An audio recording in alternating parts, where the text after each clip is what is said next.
long overdue, but it is فالشعب never too الفلسطيني late. أحوج ما Today, يكون more الآن than ever, لمثل the هذا Palestinian الدعم people need the الأممي. support of the United Nations. إن كل دولة منكم لديها Today, حرية each الاختيار، country has the freedom to choose وعليها its أن position تقرر كيف and how سيسجل it التاريخ will be موقفها. remembered in history. فهل ستختارون Will you الوقوف take the side بجانب of الحق truth, والعدالة justice, ومبادئ and the المساواة، principles of equality الأسس التي قامت عليها upon الأمم which the المتحدة؟ United Nations was founded? هل ستدافعون عن Will you نظام defend دولي an قائم international على order سيادة القانون rooted in the rule of وحق law الدول and المشروع the في العضوية legitimate rights الكاملة؟ of states to full membership? هل ستنصرون Will شعبا you عانى support a من people الاحتلال who have endured والعدوان occupation لأكثر and من aggression 7 for more عقود؟ than 7 decades? وهل سنوجه اليوم Are we لمجلس الأمن going to send a رسالة clear بأننا message to the لن Security Council نتوقف today that عن we will not المطالبة بحق relent in فلسطين في demanding العضوية Palestine's الكاملة، right to full وأنه membership, مطالب and that بالاستجابة the لإرادة Council must المجتمع الدولي؟ respond to the will of the international community? سيد الرئيس، Mr. President, أصحاب المعالي والسعادة، Your Excellencies, إن مشروع القرار اليوم the واضح، draft resolution presented today is وكما ذكرنا فهو unambiguous. يوصي مجلس As we have الأمن mentioned, it بإعادة recommends that النظر the في Security Council عضوية فلسطين reconsider الكاملة and support Palestine's ودعم request طلبها، in light of the وذلك في ظل إقرار General Assembly's الجمعية العامة بأهلية دولة فلسطين والفتوى الاستشارية لمحكمة العدل الدولية الصادرة في 28 من مايو لعام 1948 وبما يتوافق تماما مع المادة الرابعة من ميثاق الأمم المتحدة. ومع ذلك لا يشكل هذا القرار بحد ذاته إنصافا لدولة فلسطين، حيث أنها وإن منحت حقوقا إضافية تبقى دولة مراقبة لا تتمتع بحق التصويت في الجمعية العامة أو الترشح لهيئات الأمم المتحدة. ولذلك نطالب مجلس الأمن بالاستجابة للجمعية العامة، بيتنا الجامع، وللأغلبية الساحقة من المجتمع الدولي، وأن يرفع توصية إيجابية by issuing a positive recommendation on the membership of the State of Palestine. This will enable the General Assembly to decide on Palestine's admission to the United Nations. The draft resolution also affirms the inalienable right of the Palestinian people to self-determination, including the right to establish an independent and sovereign state. The draft resolution also calls for renewed international efforts to end without delay Israel's occupation that began in 1967 والتوصل إلى تسوية عادلة ودائمة وسلمية لقضية فلسطين.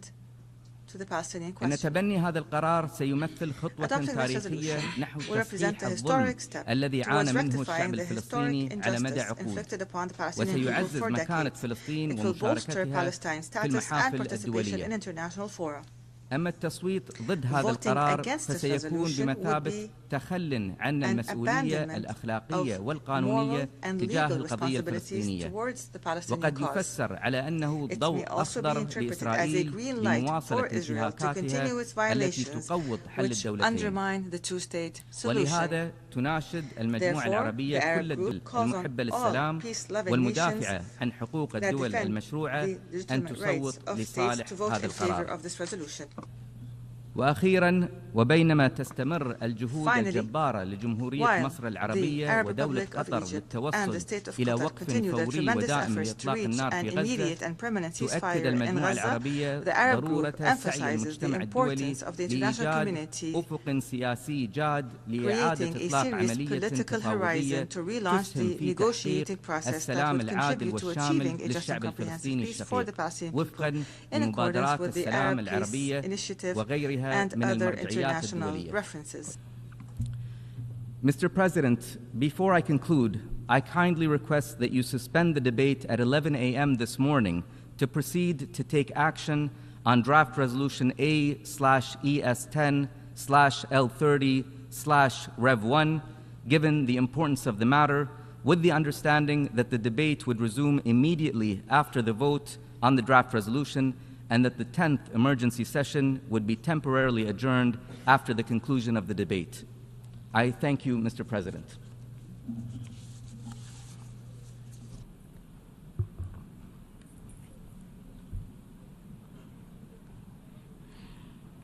The representative of the United Arab Emirates has moved that the debate on agenda item 5 be suspended at 11 a.m. today for the Assembly to proceed to consideration of the draft resolution A/ES10/L30/Rev1, and that the debate would continue after the action on the draft resolution.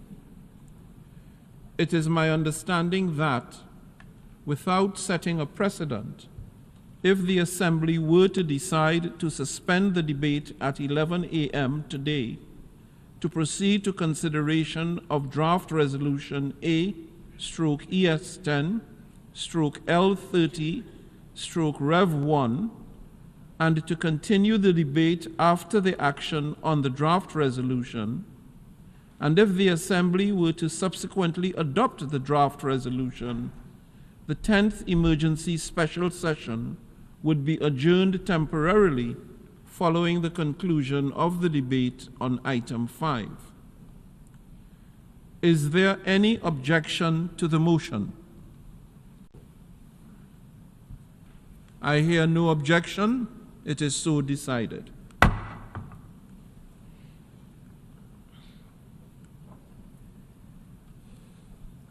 I now give the floor to the Observer State of Palestine.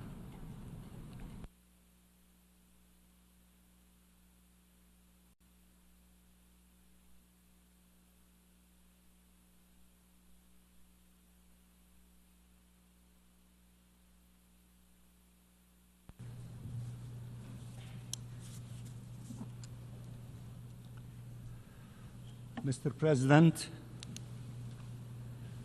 dear colleagues, I stand before you as lives continue falling apart in the Gaza Strip, torn apart in the most brutal and devastating ways. I stand before you as more than 35,000 Palestinians have been killed, 80,000 have been maimed, 2 million have been displaced, and everything has been destroyed. No words can capture what such loss and trauma signifies for Palestinians, their families, communities, and for our nation as a whole. As Palestinians in Gaza have been pushed to the very edge of the Strip, to the very brink of life, and in the ever-narrowing space they are besieged in, bombs and bullets continue hunting them down. I stand before you as famine is settling in, by design and by the decision of the Israeli government, killing the most vulnerable among our people, children and women. Israel closed the crossings instead of opening them, including the Rafah crossing, seizing by force the Palestinian crossings point of Rafah. Humanitarian convoys were attacked with its blessing, and the UNRWA headquarters was assaulted with its complicity. At the time where the world was calling to flood Gaza with humanitarian aid and calling for a ceasefire, Israel imposed a drought. Its plan has not changed: destroy and displace. I stand before you as every inch of Gaza has witnessed massacres, as mass graves continue to be uncovered where hospitals used to stand, as the world is barely starting to grasp the cruel and extensive nature of the actions committed against the Palestinian people. I stand before you as the Israeli Prime Minister is ready to kill thousands more to ensure his political survival, as he openly declares the Palestinian state is an existential threat, and together with his co-conspirators continues 76 years after the Nakba to try and finish the job. Israel's war is against the Palestinian people as a whole. Its occupation forces and settlers kill daily in the West Bank, including East Jerusalem. Its bulldozers displace Palestinian communities and demolish Palestinian homes everywhere. I have heard many praise the resilience of the Palestinian people, and we are resilient. But no nation, no family, no person should have to endure such suffering for so long. Such injustice, from birth to premature death, one generation after the other. No parents should know such fear, such powerlessness. No children should have to suffer in their flesh what Palestinian children are experiencing. As we speak, 1.4 million Palestinians in Rafah wonder if they will survive today and wonder where to go next. There is nowhere left to go. Mr. President, I have stood hundreds of times before at this podium, often in tragic circumstances, but none comparable to the ones my people endure today. I have stood hundreds of times before at this podium, but never for a more significant vote than the one about to take place, a historic one. We faced and continue to face attempts to push us out of geography and out of history, but by forcible displacement, subjugation, or death, or to say it in even clearer terms, by ethnic cleansing, apartheid, or genocide. Against all odds, we survived. Our flag flies high and proud in Palestine and across the globe and on the campus of Columbia University. It has become a symbol raised by all those who believe in freedom and is just rule, by all those who can no longer stand idly by in the face of such utter injustice. It is true that we will not disappear, but the lives lost cannot be restored. The marks, visible and invisible, left by this horrific assault that has yet to end on bodies and souls, on families and communities, on each single Palestinian in the Gaza Strip, can never be truly conveyed.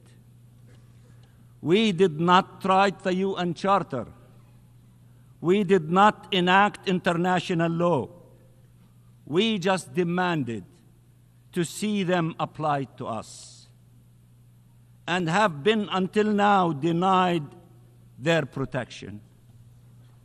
As the campaign to displace and destroy the Palestinian people reaches its ultimate levels, you can decide to stand by the right of a nation to live in freedom and dignity on its ancestral land, to stand with peace, which requires the recognition of our rights, not their continued denial.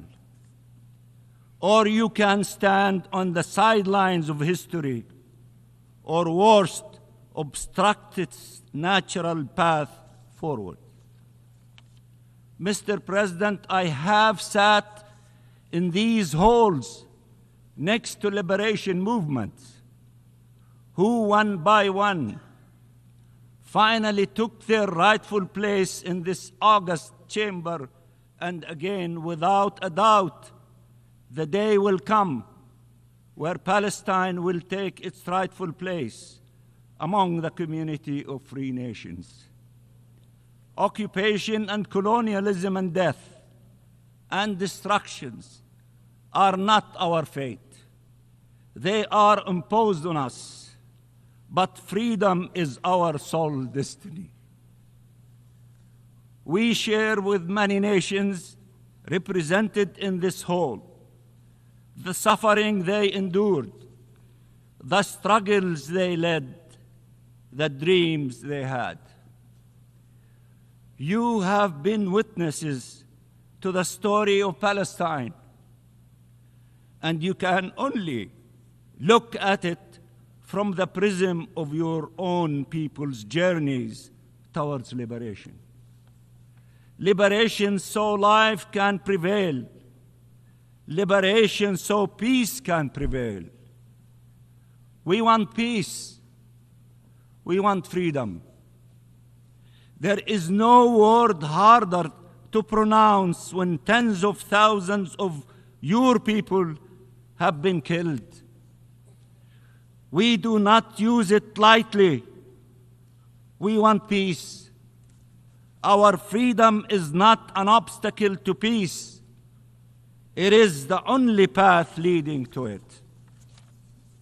If you do not support our freedom, you do not support peace. Our right to self-determination, to independent statehood, to membership of these United Nations cannot be subject to an Israeli veto. They are not up for negotiations. They are our inherent rights as Palestinians. Israel is clear that it wants to destroy Palestinian statehood. What does it mean to be for the two-state solution if you allow for the destruction of the Palestinian state? Mr. President, dear colleagues, dear brothers and sisters, dear friends, Palestine has been for generations of your compatriots the ultimate test for humanity's ability to live up to its promises. And it is once again, for this generation, the ultimate measure of the quest for justice. Its name was embraced by your founding fathers and your greatest leaders and by our peoples. It is an integral part of the legacy of your ancestors and of the engagement of your younger generations. People from all creeds and faiths and race and age, in the biggest cities and in the most remote villages, are mobilizing for Palestine, mobilizing for a ceasefire, for an end of the occupation, for freedom and justice, and for peace. Mr. President, the UN Charter was often invoked during our negotiations, and we will always abide by the Charter, including when the processes it forces and limitations it imposes are to our detriment, and including after having been confined in an observer status for 50 years now. We wish from all those who invoked the Charter to abide by the right of the Palestinian people to self-determination guaranteed by the Charter, to confront the acquisition of Palestinian territory by force, denounced by the Charter, to preserve future Palestinian generations from the scourge of occupation and war as foreseen by the Charter. A yes vote is a vote for Palestinian existence. It is not against any state, but it is against the attempts to deprive us of our state.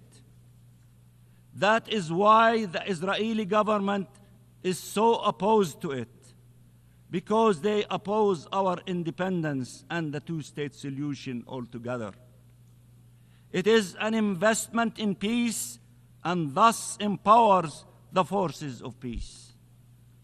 How can anyone explain that Israel was admitted to the United Nations 75 years ago on the power of a resolution that foresaw two states, and without awaiting an end of the conflict, and while continuing to deny our rights and our existence, and that the state of Palestine, 75 years later, is still required to wait and remains met by a closed door preventing it from being admitted to this organization. Your vote today, of course, says a lot about your solidarity with Palestine, but also about who you are and what you stand for.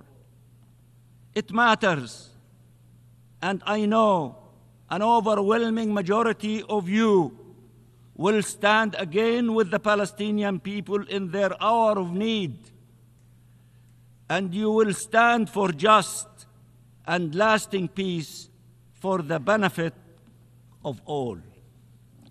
In simple words, voting yes is the right thing to do.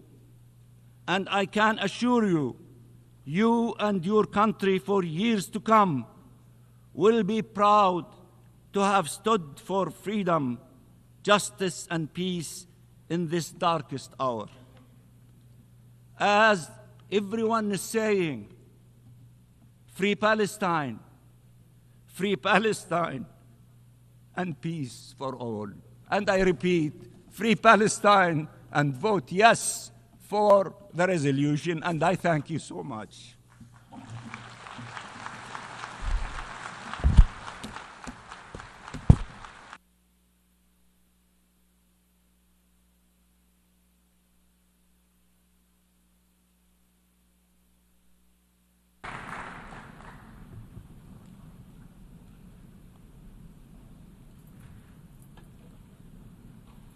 I now give the floor to the distinguished representative of Israel.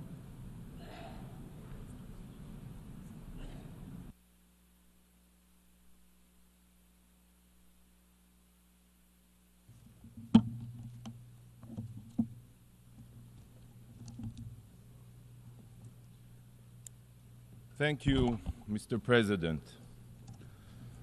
Over 85 years ago, as World War II began, a force of sheer evil rose up with the goal of dominating the planet through genocide and destruction. After Hitler's rise to power, the Nazis sought to subjugate humanity under their iron fist while annihilating the Jewish people, but not only us, all those who they deemed subhuman. But in the face of this genocidal plot, the forces of good came together in order to end this horror, to return freedom and peace to the world. And following the Allies' victory, this institution here, the United Nations, was founded with the mission of ensuring such tyranny never raises its ugly head again, never. Today, you are about to do the exact opposite and advance the establishment of a Palestinian terror state, which will be led by the Hitler of our times. The Hitler of our times. In the 1940s, the world united to destroy a murderous regime. Yet today, with sick and twisted irony, the very body established to prevent evil is now welcoming a terror state into its ranks. What would Churchill say if he were alive today? What would Roosevelt think? They are turning in their graves, turning in their graves. This week, only this week, Israel commemorated Yom HaShoah, Holocaust Remembrance Day. And it is during our sacred week that this shameless body has chosen to reward modern-day Nazis with rights and privileges. As Israelis mourn the Jewish babies burned in the crematoria, you here at the UN usher in the collaborators of the Israeli babies burned on October 7th. How can you be so blind? Is it your political interest? Are these your distorted values? Are you being threatened by diplomatic terror of the Palestinians and their collaborators? There are many here. Colleagues, today's destructive vote is not only opening the UN's doors to the terror-supporting Palestinian Authority. If it was, then it would be bad enough. But as you all know, the Palestinian Authority does not even have control of its own territory. Do you know who controls Gaza? You probably have forgotten, because in all of your resolutions here since October 7th, you have failed to even call them out by name. So I'll remind you, it's the terrorists of Hamas. But Hamas doesn't only control Gaza. Hamas has also taken over Palestinian neighborhoods, Palestinian villages in Judea and Samaria, what you call the West Bank. In every poll, Hamas today is predicted to win Palestinian elections, if they ever happen. So today, the General Assembly is not only about to grant the rights of a state to the Palestinian Terror Authority.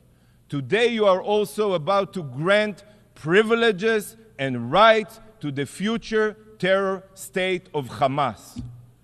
You have opened up the United Nations to modern-day Nazis, to genocidal jihadists committed to establishing an Islamic state across Israel and the region, murdering every Jewish man, woman, and child. It makes me sick. Sick. In the years to come, you will have to explain how, in opposition to all morality and the UN Charter, you did everything to give a state to a group of mass murderers, to the Hitlers of our times. So here it is. I present to you the future outcome of today's vote. This is the outcome of your vote. Soon to be President Yihya Sinwar, President Tyrant of the state of Hamas, sponsored by the UN, by the way. And he owes his deepest gratitude to you, the General Assembly. When Hamas rises to power, the Palestinian representative who just spoke here, you know what will happen to him. He will be recalled. And if he returns, he will likely be thrown off a rooftop by Hamas, just as the Palestinian Authority representatives were when Hamas took over Gaza back in 2006-07. And in his place, this body will welcome a Hamas representative to its ranks, a terrorist diplomat whose stated goal is Jewish genocide, just like his Iranian counterpart here. With this new precedent, we may see here representatives of ISIS or Boko Haram that will sit among us. You know what? This will be fitting for the new moral standard being set here today, giving the rights of a state to an entity that is already partially controlled by terrorists and will be replaced by a force of child-murdering Hamas rapists. Unbelievable. Truly unbelievable. What you are carrying out today is reminiscent of how the powers of Europe capitulated to Hitler in the Munich Agreement. The UN is targeting the law-abiding democracy of Israel while appeasing the Nazi jihadist forces of Hamas in Iran. And Churchill's remarks then on the choice of cowardice and appeasement in the face of murderous dictators are relevant to your vote today. Because today you have a choice between weakness, shame, and conciliation, and fighting a war against terror. And sadly, you will choose weakness, but you will receive in return not only shame, but war in the future as well. Bravo. Colleagues, today another travesty is being committed here by the General Assembly, an unforgivable act, the destruction of the United Nations Charter. The UN Charter, the sacred document which serves as the foundation of everything we are supposed to do here, is being trampled upon. It is being thrown out the window. You are spitting on the very values that were formulated to bind this organization. With today's destructive resolution, you are circumventing the Security Council, ignoring its decision, and violating norms this organization has abided by. The Charter was drafted for a reason, but most of you care nothing for the qualifications it outlines. So let me remind you what the Charter says about admitting new UN membership. Membership in the United Nations is open to all other peace-loving states which accept the obligations contained in the present Charter, peace-loving. Number two, the admission of any such state to membership in the United Nations will be affected by a decision of the General Assembly upon the recommendation of the Security Council. With today's vote, you are not only bypassing the Security Council in violation of the Charter, but you are bastardizing the meaning of peace-loving. You know that the Palestinians are the exact opposite of peace-loving. You know this.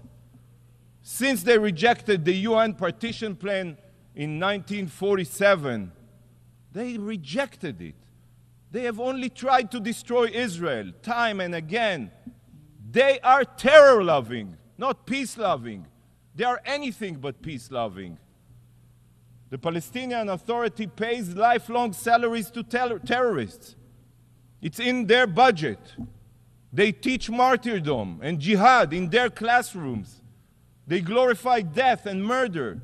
The Palestinians indoctrinate their children to murder Israelis and commit terror attacks. And then, when Israel defends herself, the Palestinian representative comes here, stands here, shedding his crocodile tears, as if he did not send all of them to commit suicide or terror attacks.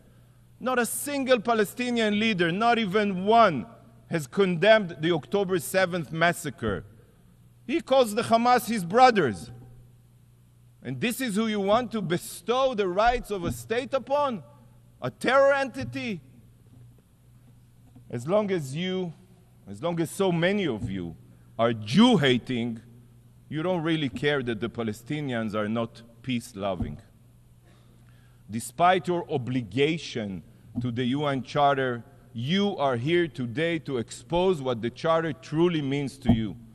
When it comes to the lives of Israelis and Jews, the UN Charter means nothing to you. Nada, kaput.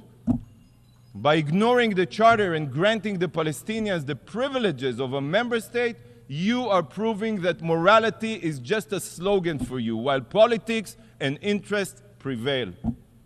To you, the UN Charter is just a meaningless document, and the vote today will prove that. You know what you're doing today? Today you are gutting the Charter, and you are doing it in the wake of the most brutal massacre of my people since the Holocaust.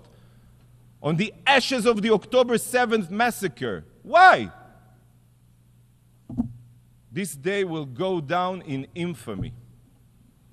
The UN, an organization that was established in the aftermath of the systematic murder of 6 million Jews, pays no heed to its founding charter and is advancing another genocidal regime that threatens the existence of the Jewish people. And I want the entire world to remember this moment, to remember this immoral act. So today, I will hold up a mirror for you. A mirror.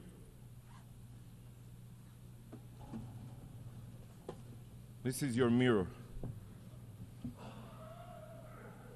So that you can see exactly what you are inflicting upon the UN Charter with this destructive vote.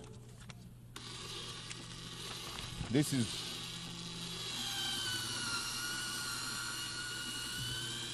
you are shredding the UN Charter with your own hands. Yes, yes, that's what you're doing, shredding the UN Charter. Shame on you. Thank you, Mr. President. I thank the distinguished representative of Israel.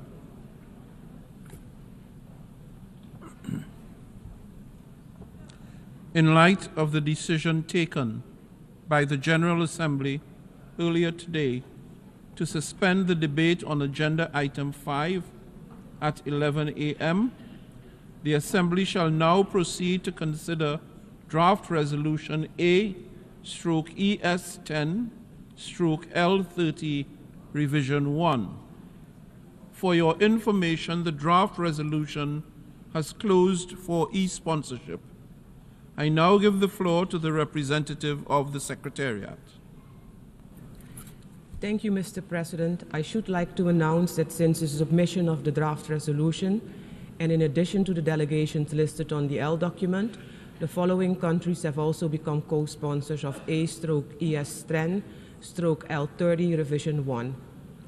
Afghanistan, Algeria, Angola, Azerbaijan, Bahamas, Belgium, Botswana, Brazil, Brunei Darussalam, Burkina Faso, Cambodia, Chile, China, Comoros, the Democratic People's Republic of Korea, the Dominican Republic, Eritrea, Honduras, Indonesia, Iraq, Ireland, Kazakhstan, Kyrgyzstan, Lao People's Democratic Republic, Mauritius, Mozambique, Nigeria, Norway, Peru, Senegal, Sierra Leone, Slovenia, Somalia, Spain, Sri Lanka, Suriname, Tajikistan, Thailand, Trinidad and Tobago, Turkey, the United Republic of Tanzania, Vietnam, and Zimbabwe. If any other countries wish to co-sponsor A/ES10/L30 Revision 1, please signify by pressing the microphone button. Antigua and Barbuda, Niger,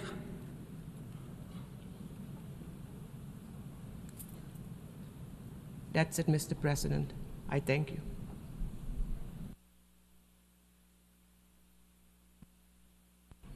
I thank the representative of the Secretariat. Before giving the floor for explanations of vote before the vote, may I remind delegations that explanations of vote are limited to 10 minutes and should be made by delegations from their seats. I now give the floor to the distinguished delegate of the Russian Federation.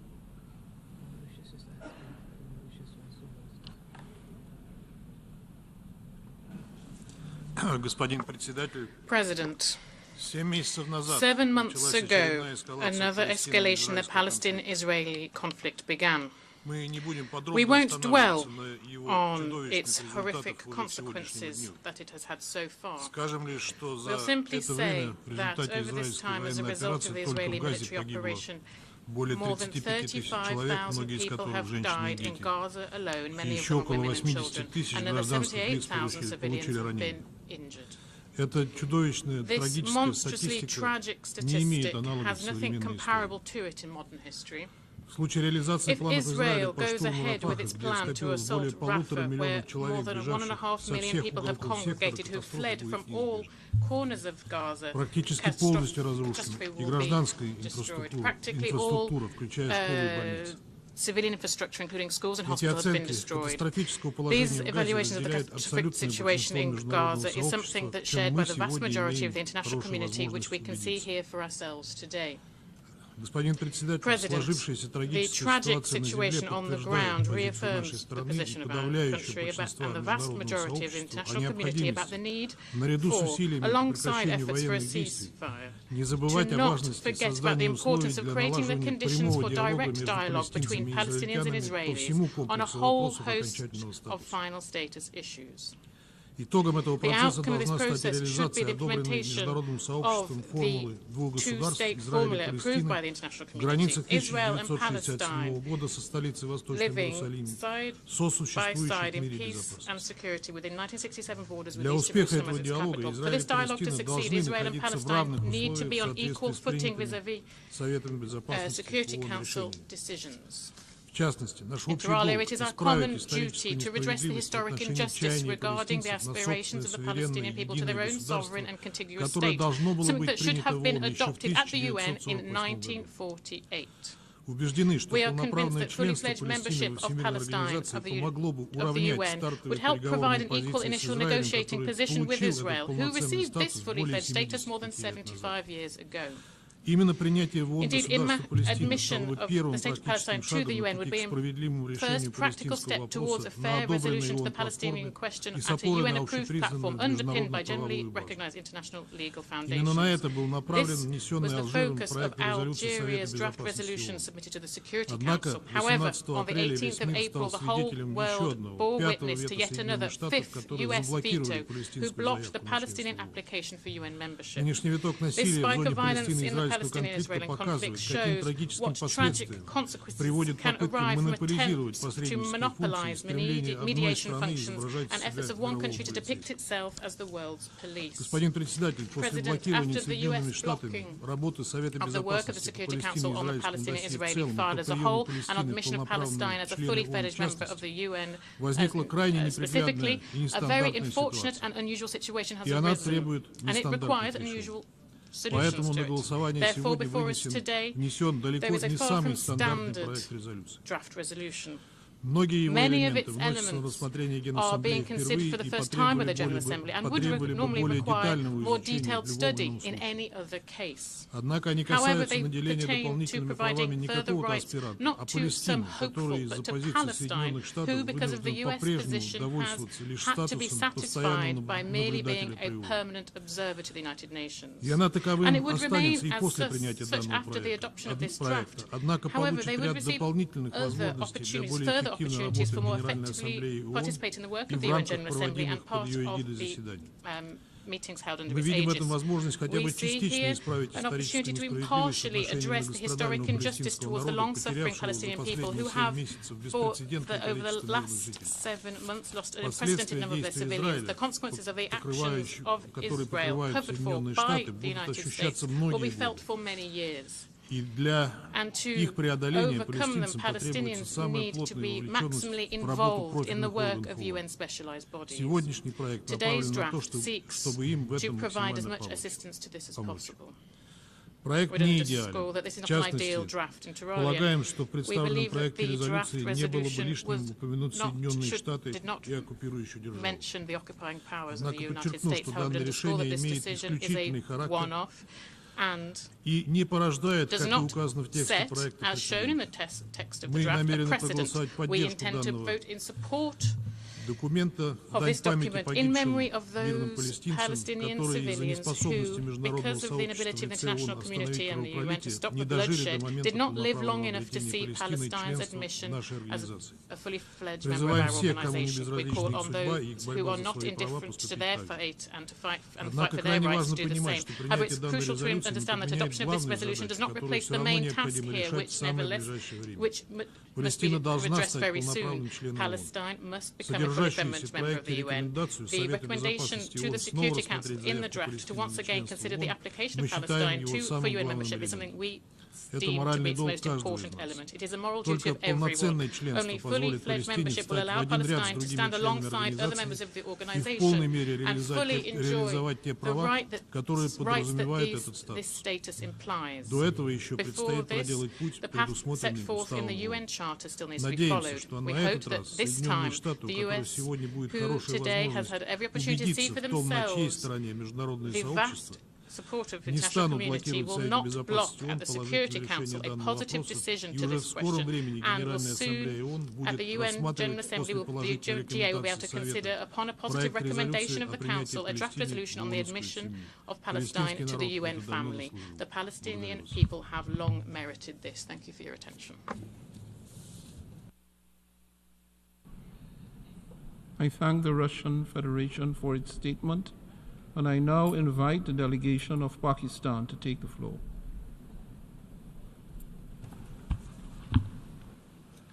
Thank you, Mr. President.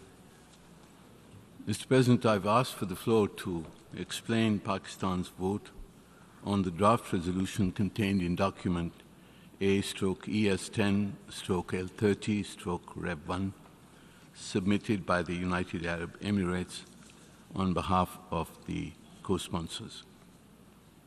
Pakistan fully supports the draft resolution. We did not co-sponsor the draft at the request of the State of Palestine in order to be able to respond to adverse moves against this draft. Mr. President, it is clear that we are meeting in the shadows of the gravest crimes committed and the gravest violations of the principles of the UN Charter since the Holocaust during the Second World War. The distinguished representative of Palestine has described more eloquently than I could of the slaughter and devastation that has been visited on Gaza by an outlaw Israeli regime. Israel has refused the calls by this Assembly, by the Security Council, and even by its patrons and friends to halt the massacre of innocents and accept an immediate ceasefire. The Israeli leadership has reneged on negotiated deals for a ceasefire. It has now initiated its assault on Rafah, which the UN Secretary General has rightly warned, and I quote, would be a strategic mistake, a political calamity, and a humanitarian nightmare, unquote. Indeed, there will come a day when Israel will be held accountable for the crimes that it is committing in Palestine, especially in Gaza today. And we shall work towards holding Israel and its leadership accountable for these crimes. Yet what we have heard today are insults. Insults hurled at the United Nations, at this Assembly, and at its member states. This is the arrogance of the aggressor. It reflects the impunity of the occupier of a land for over 70 years, trampling the inherent and charter-given right of the Palestinian people to self-determination.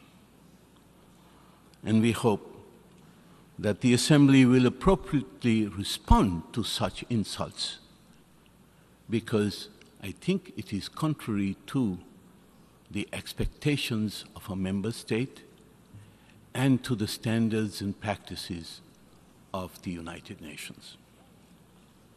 Mr. President, today the General Assembly is asked to take a first step towards a final settlement of the conflict, an important step to rectify the historic injustice against the Palestinian people. It was as a result of this Assembly's vote in 1947 that Palestine was partitioned between Israel and a Palestinian state. Yet only Israel is a member of the United Nations. The Palestinian people have been denied their right to self-determination since 1947. And after 1967, they have been obliged to live under Israel's brutal occupation. This General Assembly can partially redress this historic injustice by admitting Palestine as a full member of the United Nations. It meets all the criteria of membership.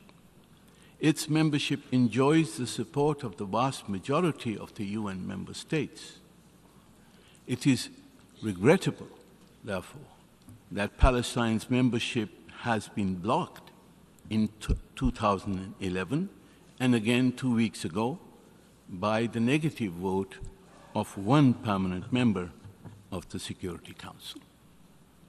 The assertion that Palestine's admission can happen only through negotiations reflects the inequity of this position. Negotiations must have a level playing field. If Israel is negotiating as a full member of the United Nations, so too should Palestine. Mr. President, the adoption of the draft resolution contained in document L30 Rev 1 will determine, I am sure with the near unanimous support of member states, that Palestine is qualified for membership. It will urge the Security Council to reconsider and endorse the admission of Palestine as a full member state. In the meantime, the General Assembly would accord all the rights for the fullest possible participation of the State of Palestine in the General Assembly and other UN organs and conferences. This exceptional measure applies only to Palestine and does not constitute a precedent, as the resolution states. The adoption of this resolution will be a partial yet vital step towards redressing the historic injustice against the people of Palestine.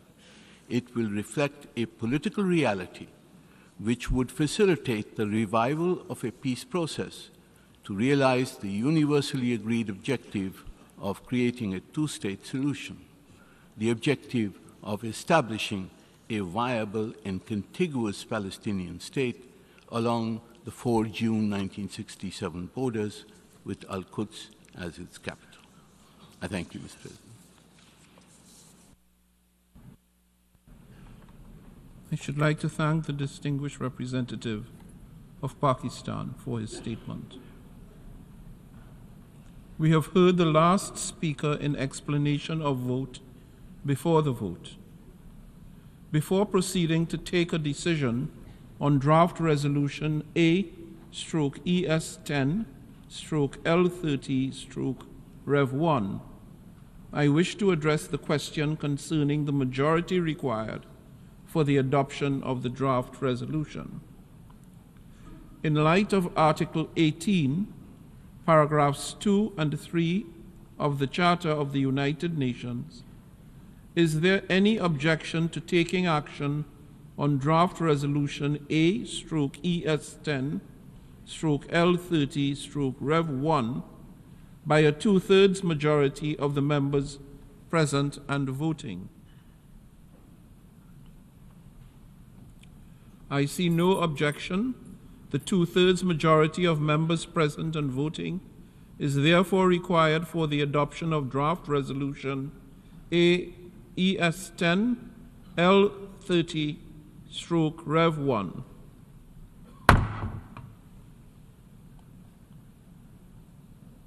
The General Assembly will now take a decision on draft resolution A/ES10/L30/Rev1 entitled Admission of New Members to the United Nations. A recorded vote has been requested. We shall now begin the voting process. Those in favor of draft resolution A/ES10/L30/Revision 1, please signify. Those against and abstentions. The General Assembly is now voting on draft resolution A/ES10/L30/Revision 1, entitled Admission of New Members to the United Nations. Will all delegations confirm that their votes are accurately reflected on the screen? The voting has been completed. Please lock the machine.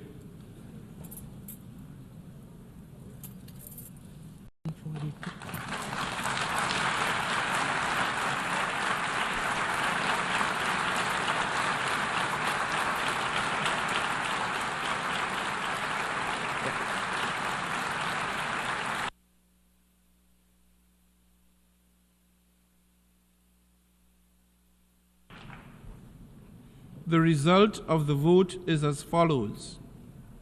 In favor, 143. Against, 9. Abstentions, 25. Draft resolution A/ES10/L30/Rev1 is adopted.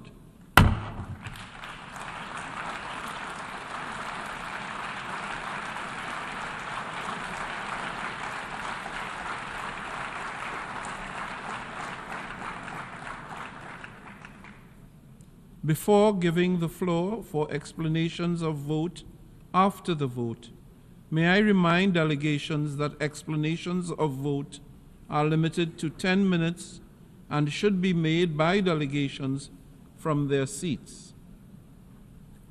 I now give the floor to the delegation of Singapore.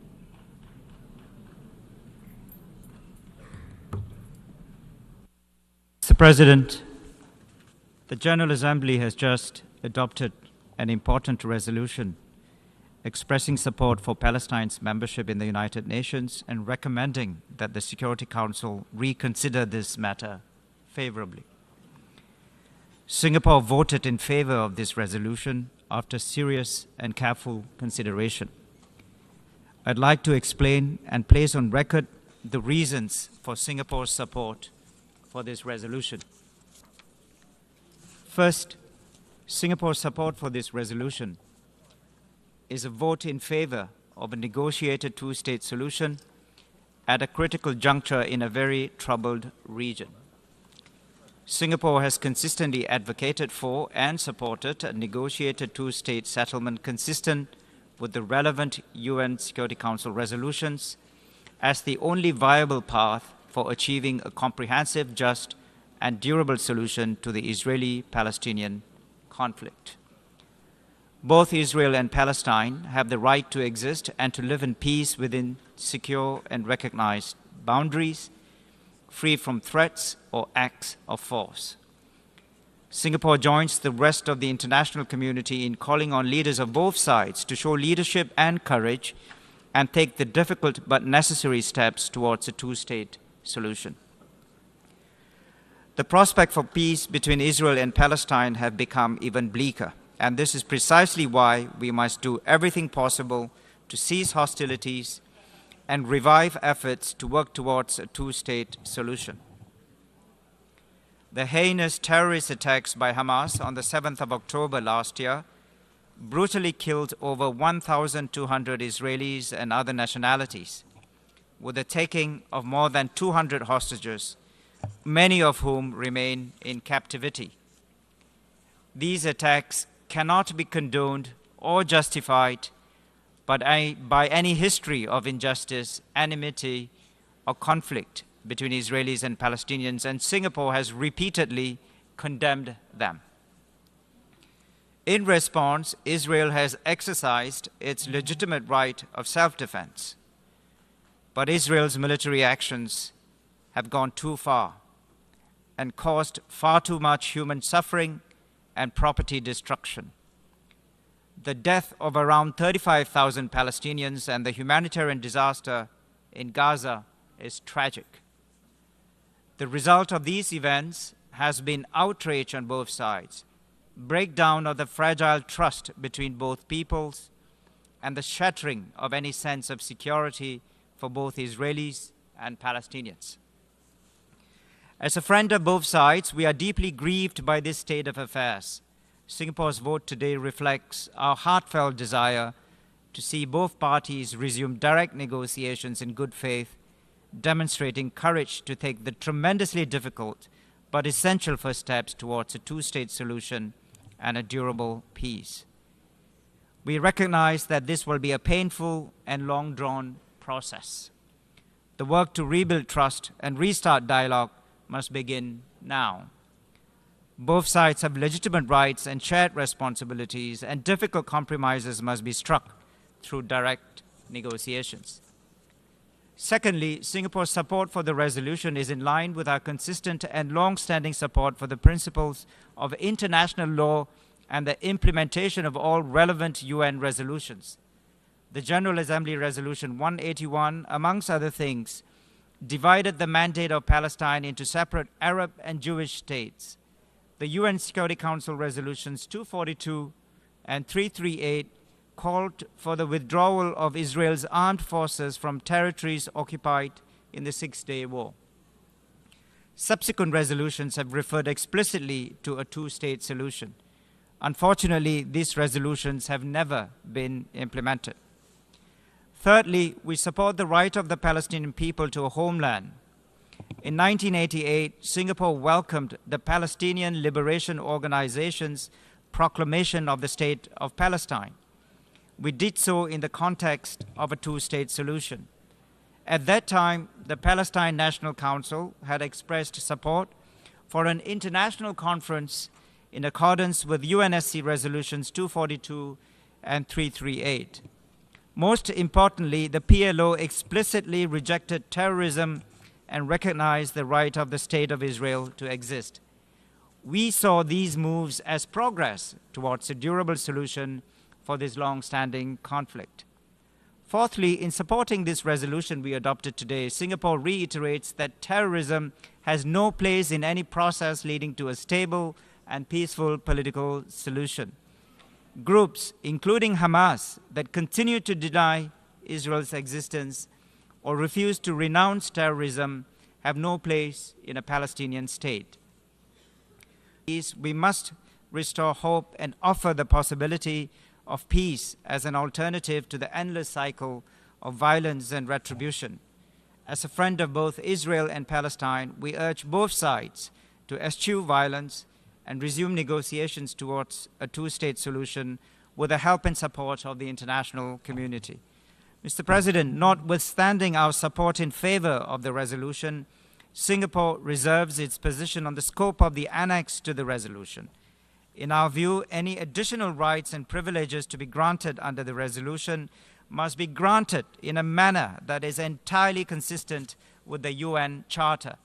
This is important, not only in this case, but also for similar future cases, because the UN Charter, which binds member states, provides for the exercise of certain rights and obligations only by member states. I thank you very much for your attention. I thank the distinguished representative of Singapore. Before giving the floor to the next speaker, may I call upon all participants to keep their voices down so that we can listen to statements.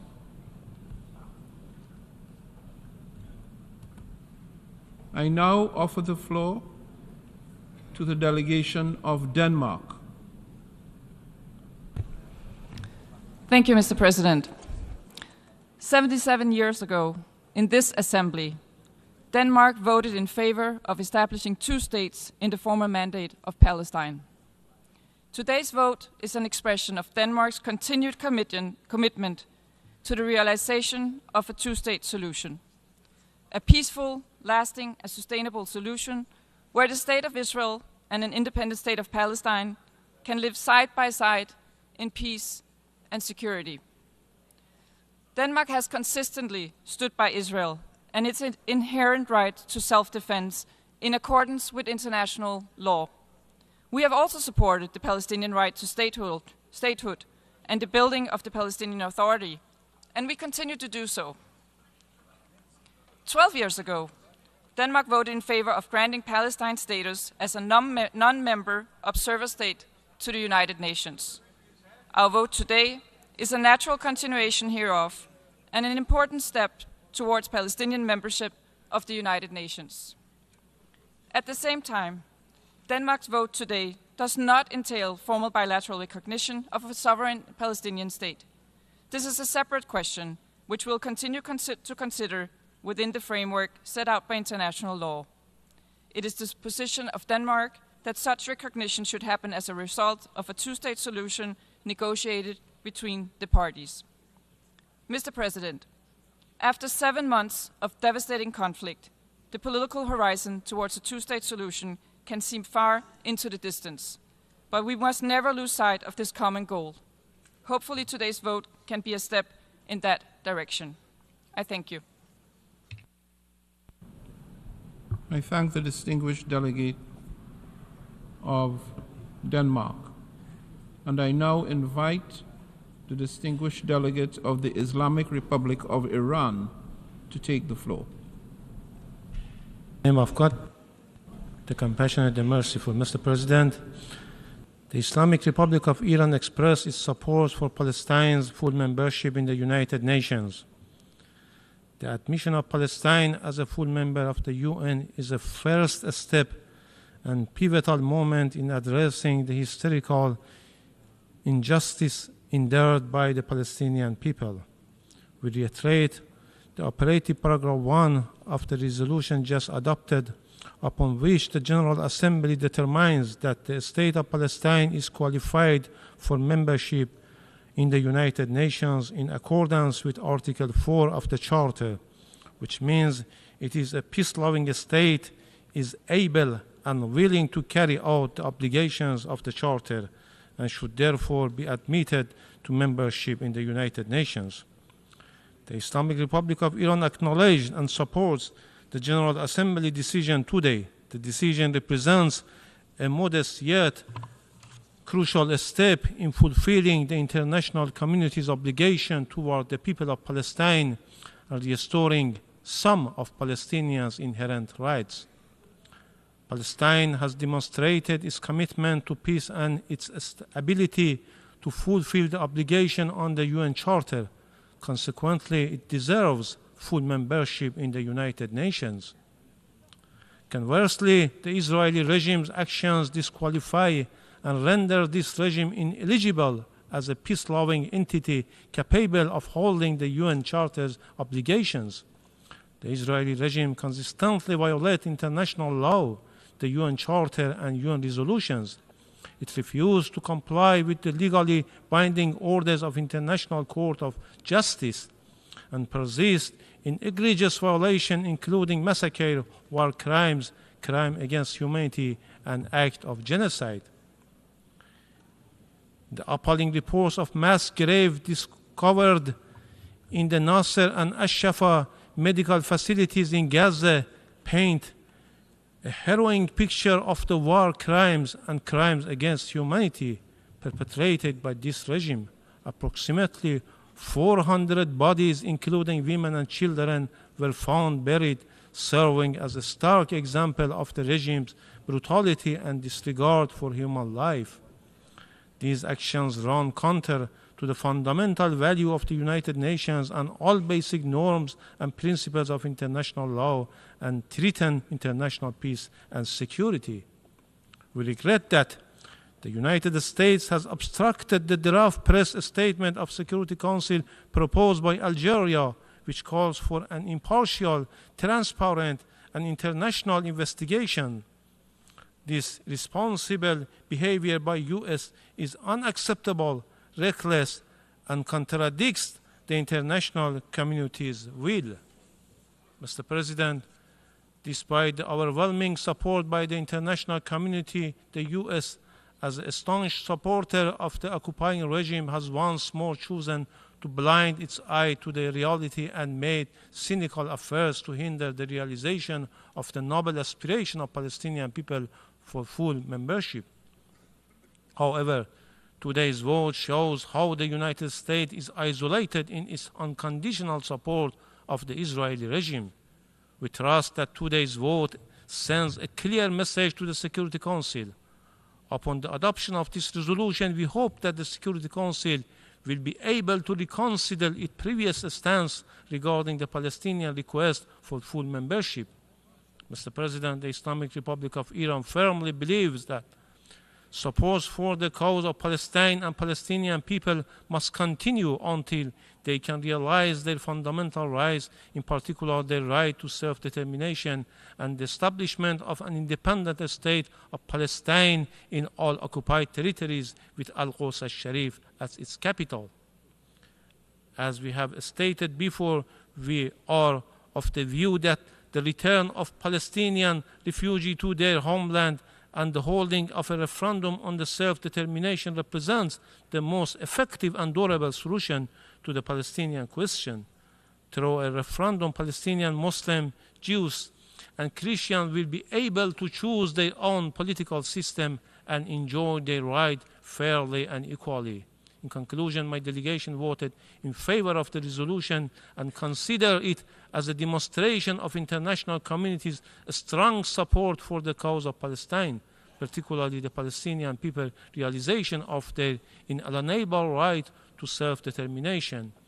While we welcome the adoption of the resolution, our hearts go out to the people of Gaza and Rafah, who endure the ongoing atrocities committed by Israel.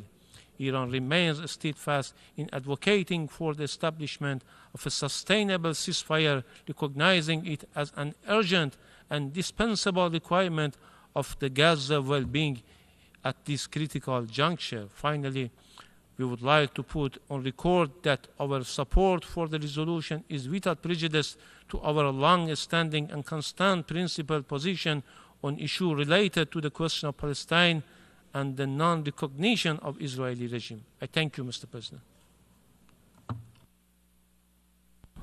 I should like to thank the representative of the Islamic Republic of Iran, and I now invite the representative of Czechia to take the floor. Mr. President, let me right at the outset reiterate Czechia's full support for the people of the West Bank and Gaza in their pursuit of political aspirations for their own future statehood. For this to be viable, however, it must be a result of a comprehensive peace agreement guaranteeing security, political stability, and democratic development for both Israel and Palestine. First and foremost, addressing the deep humanitarian crisis in Gaza is a matter of great urgency, as it is a critical element in any meaningful process leading to the future Palestinian state. Indeed, parts of the Strip are still under the control of Hamas, which launched its horrific terrorist attack on Israel on the 7th of October, triggering this war and resulting in its tragic consequences for thousands of civilians. We strongly support the joint statement issued by the 18 member states' leaders on the 25th of April, which calls on Hamas to immediately release all hostages and pave the way for a ceasefire. Mr. President, today we voted on a draft resolution that seeks to enhance the Palestinian status at the United Nations after its application for a full UN membership was not recommended by the Security Council. The people in the region deserve the prospect of a peaceful solution that will permanently resolve the conflict. But neither the UN membership nor the enhanced rights at the United Nations alone can bring peace and prosperity to the Palestinians. Achieving peace requires more. It requires courage to come together at the negotiating table and make difficult political decisions and compromises. And that is actually what we should all strive for.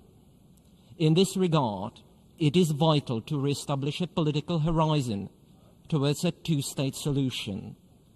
A negotiated agreement remains the only viable path to achieving lasting security and peace for all. We also encourage the region to embark on a path of cooperation, including through the Abraham Accords, to foster a better future for the Middle East. This General Assembly resolution intends to bypass a highly complex political process through a decision that could potentially sow further divisions and hinder peace talks in an already very fragile conflict situation.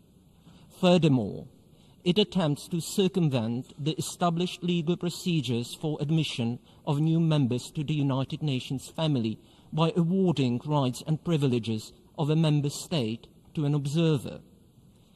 This is in contradiction with the intention of the UN Charter. Mr. President, precisely for these reasons, Czechia was not in a position to support the draft resolution, and we voted no. I thank you. I thank the representative of Czechia, and I now invite the representative of the United States to take the floor. Thank you, Mr. President.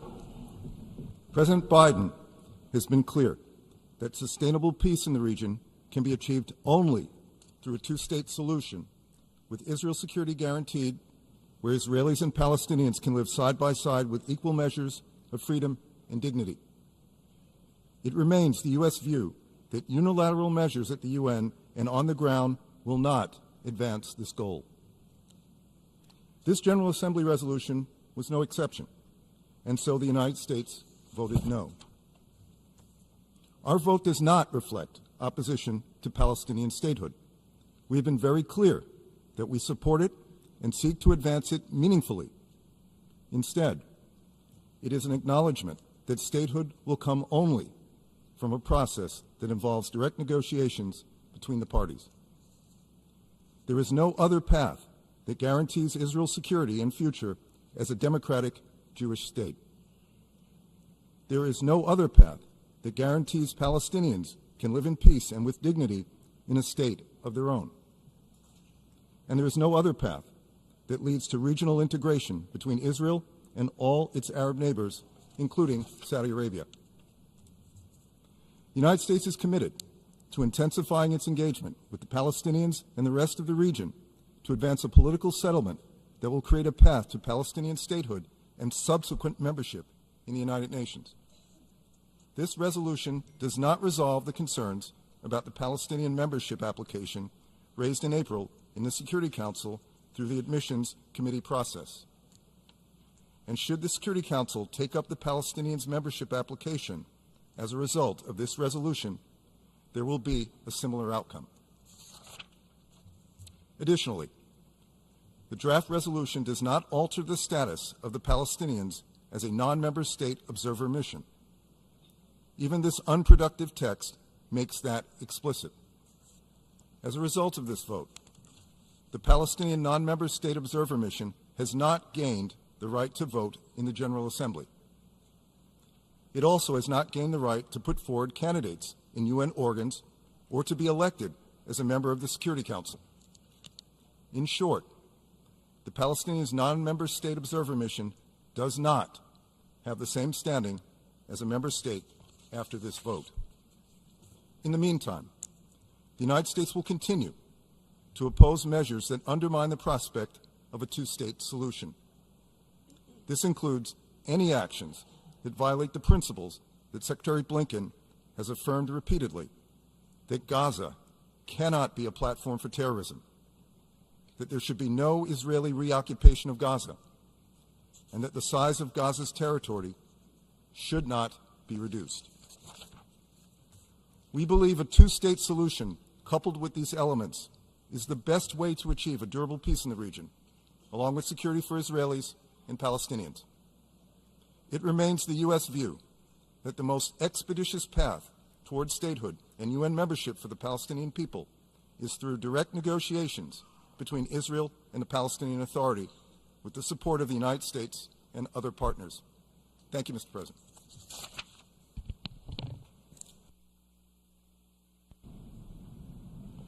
I thank the delegate of the United States, and I now invite the distinguished delegate of France to take the floor. Monsieur le Président, President. La France a voté en faveur du projet de résolution proposé par les Émirats arabes unis. Celui-ci confère de nouveaux droits à l'État observateur de Palestine au sein des Nations unies. Les clarifications apportées concernant le droit de vote et le droit d'être élu, qui sont les prérogatives des seuls États membres, sont les bienvenues. La France rappelle que la procédure d'admission d'un nouvel État membre est définie par la Charte qui ne saurait être contournée. Elle est favorable à l'admission de la Palestine comme État membre de plein droit. C'est pourquoi elle a voté en faveur du projet de résolution présenté par l'Algérie au Conseil de sécurité. Il est temps d'inscrire l'action des Nations unies dans la perspective d'un règlement du conflit israélo-palestinien sur la base de la solution des deux États. Celle-ci est la seule à même de répondre aux besoins de sécurité d'Israël ainsi qu'aux aspirations légitimes des Palestiniens à un État. C'est le sens du projet de résolution que la France a présenté au Conseil de sécurité. Nous appelons tous ses membres à le soutenir et à soutenir une perspective de paix. Monsieur le Président, la France condamne l'attaque terroriste du Hamas et d'autres groupes terroristes le 7 octobre dernier. Elle continue d'exiger un cessez-le-feu et la libération de tous les otages. Elle continue d'exiger un accès humanitaire complet. L'offensive qui a débuté à Rafah risque de provoquer de nombreuses victimes et un nouveau déplacement de population, alors qu'aucune zone ne peut être considérée comme sûre aujourd'hui à Gaza. Elle risque de perturber encore davantage l'entrée de l'aide. La France est clairement opposée à cette opération. Elle condamne l'attaque du Hamas contre le point de passage de Kerem Shalom. Elle rappelle que les partis doivent tout mettre en œuvre pour protéger les civils et garantir l'accès de l'aide. Monsieur le Président, il est temps de se mobiliser pour une solution politique. Je vous remercie.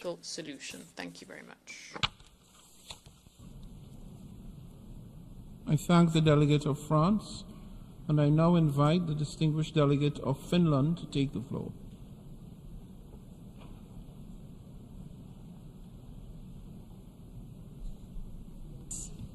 Finland abstained in the vote on the General Assembly resolution ES 10/L30.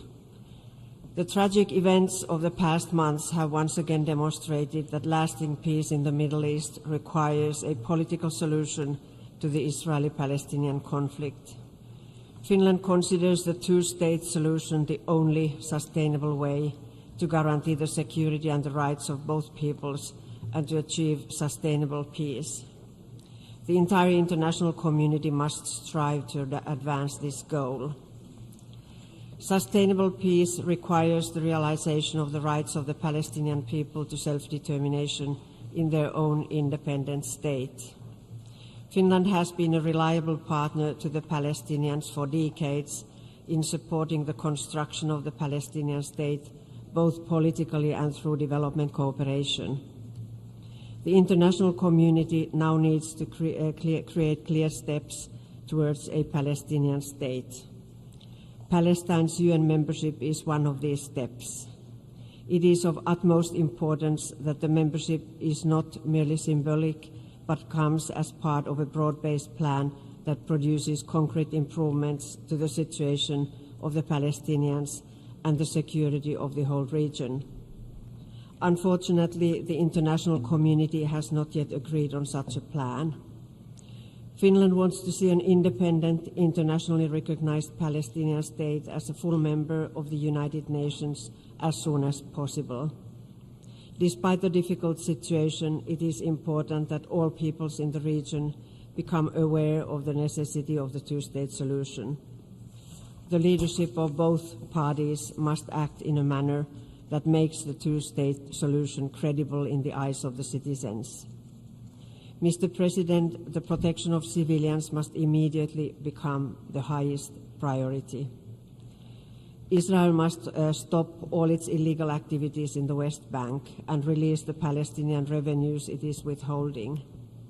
The Palestinian government needs to implement its reform program. We all must acknowledge openly that there is no return to the status quo ante of 7th of October. Finland continues to call for a sustainable ceasefire in Gaza and the immediate release of all hostages. Ultimately, the benefits of the two-state model clearly outweigh disadvantages for all residents in the region. The peoples of Israel and Palestine deserve a better, secure future, and the Palestinians have the right to take decisions on their own affairs. Thank you, Mr. President.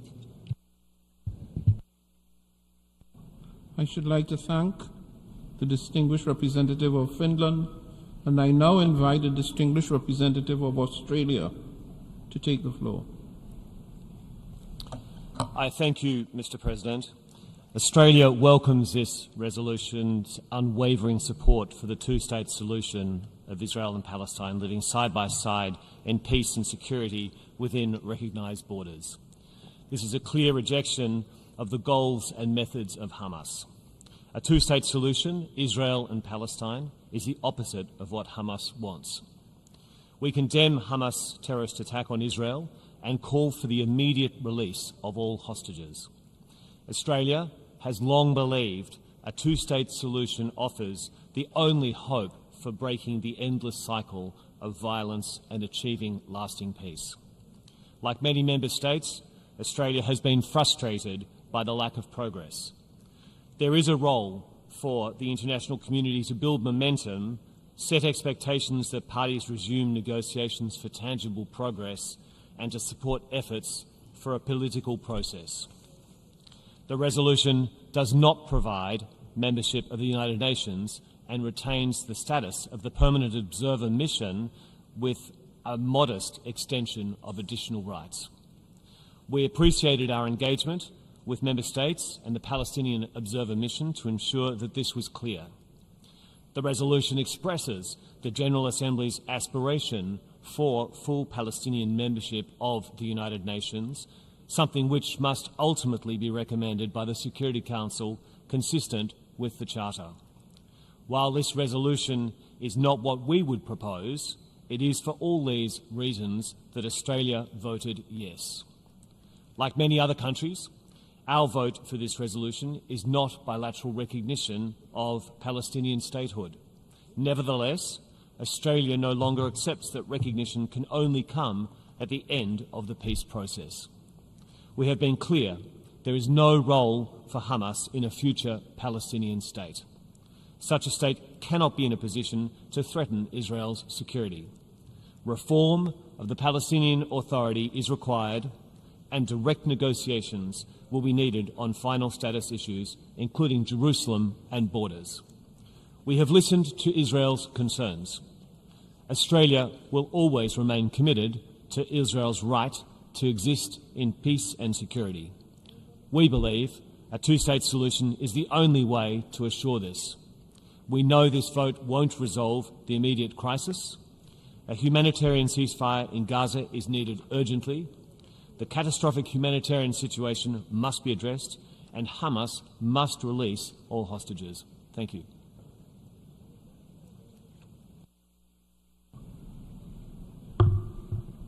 I give the floor next to the distinguished delegate of Germany, after thanking the distinguished delegate of Australia for his statement.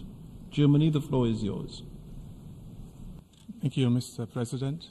Mr. President, Germany firmly believes in two states, Israel and Palestine, for two peoples in the Middle East. We share the goal of a Palestinian state.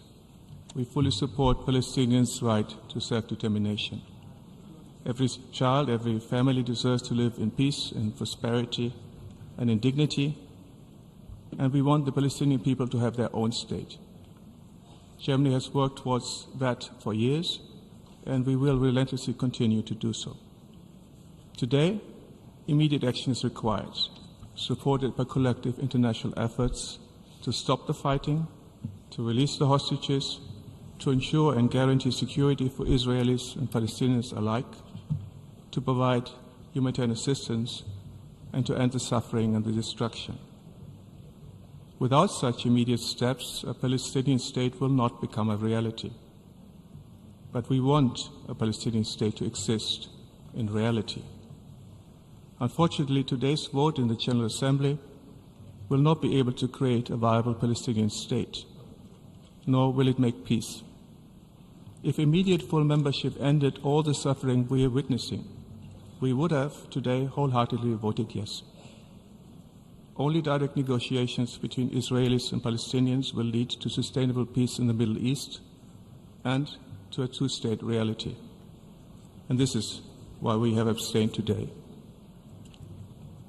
At this moment of time, let us focus on what is necessary to open an effective road to peace and security for the region, for Israelis and Palestinians alike. Germany is working relentlessly towards this goal. In close coordination with our partners in the region, we are focusing on creating the conditions necessary for a two-state solution. To be very clear, and on this many in this room seem to agree, full UN membership of a Palestinian state is not the beginning nor the end of a political process towards a two-state solution, but it is an integral part of such a political process. Israelis and Palestinians must start agreeing on tangible steps, steps that allow both peoples to live in dignity and security side by side, steps to end the occupation and to prevent violence and incitement. Today we stand against unilateral measures undermining the prospect for a two-state solution, namely illegal settlement activities in the occupied territories and unprecedented levels of settler violence. We call upon the government of Israel to do its part to keep the two-state solution viable. At the same time, Palestinians need to lay the ground for a viable and legitimate state structure. What is needed is an effective, unified Palestinian Authority determined to live in peace and security with Israel as good neighbors. This will require continued substantial efforts from all stakeholders. The international community stands ready to take responsibility to ensure that the Palestinian Authority can effectively fulfill this task and guarantee security for Israelis and Palestinians alike. What happened on the 7th of October 2023 must never happen again.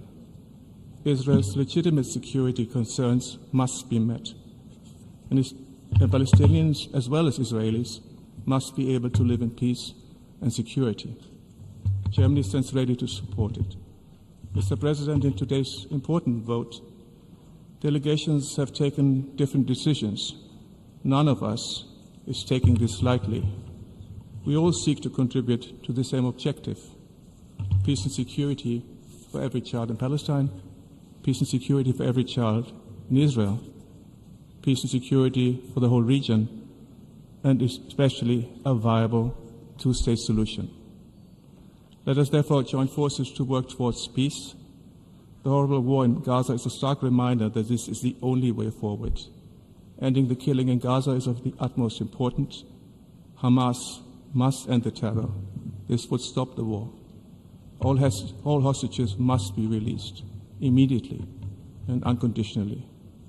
Israel must finally allow for humanitarian assistance to reach all innocent men, women, and children in Gaza now. We also call upon Israel to refrain from further escalation in Rafah and to do everything in its power to protect the lives of civilians in Gaza. As every country has the right to self-defense, every country also has the obligation to protect civilians. We cannot wait for the day when the Palestinian people finally have their own state, not just a seat behind a name plate at the UN. This is what we are working for, and we believe we can only do this together. Thank you.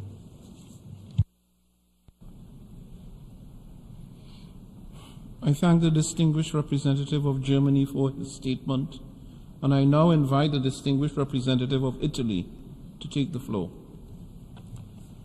Mr. President, Italy is a firm supporter of the principle two people, two states, and shares the goal of a comprehensive, lasting peace that could only, and I stress only, be achieved on the basis of a two-state solution with Israel and Palestine living side by side in peace and security within agreed, recognized borders.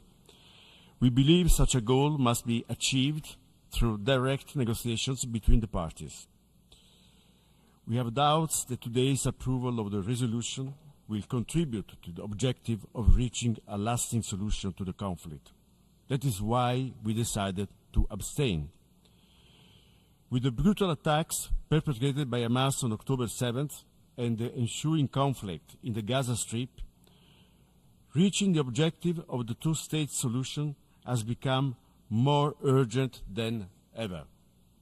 That is the only way to avoid the eternal cycles of action and reaction that have poisoned generations of Israeli and Palestinians' life.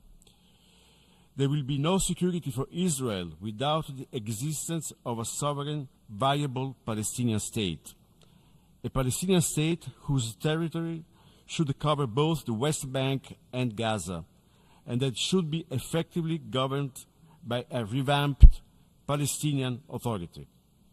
The importance of restoring a political horizon in order to respond to the legitimate aspirations of the Palestinian people should guide our action in the medium term. In the short term, priority should be given to resolve the catastrophic, tragic humanitarian crisis in the Gaza Strip. Within this context, we urge Israel to halt its plans already underway to start a ground operation in Rafah. As also mentioned by the President of the Italian Republic in front of this very assembly 3 days ago, Italy supports the Secretary General's call for military operations at Rafah to be avoided, given the painfully tragic consequences that they would further have on Palestinian civilians.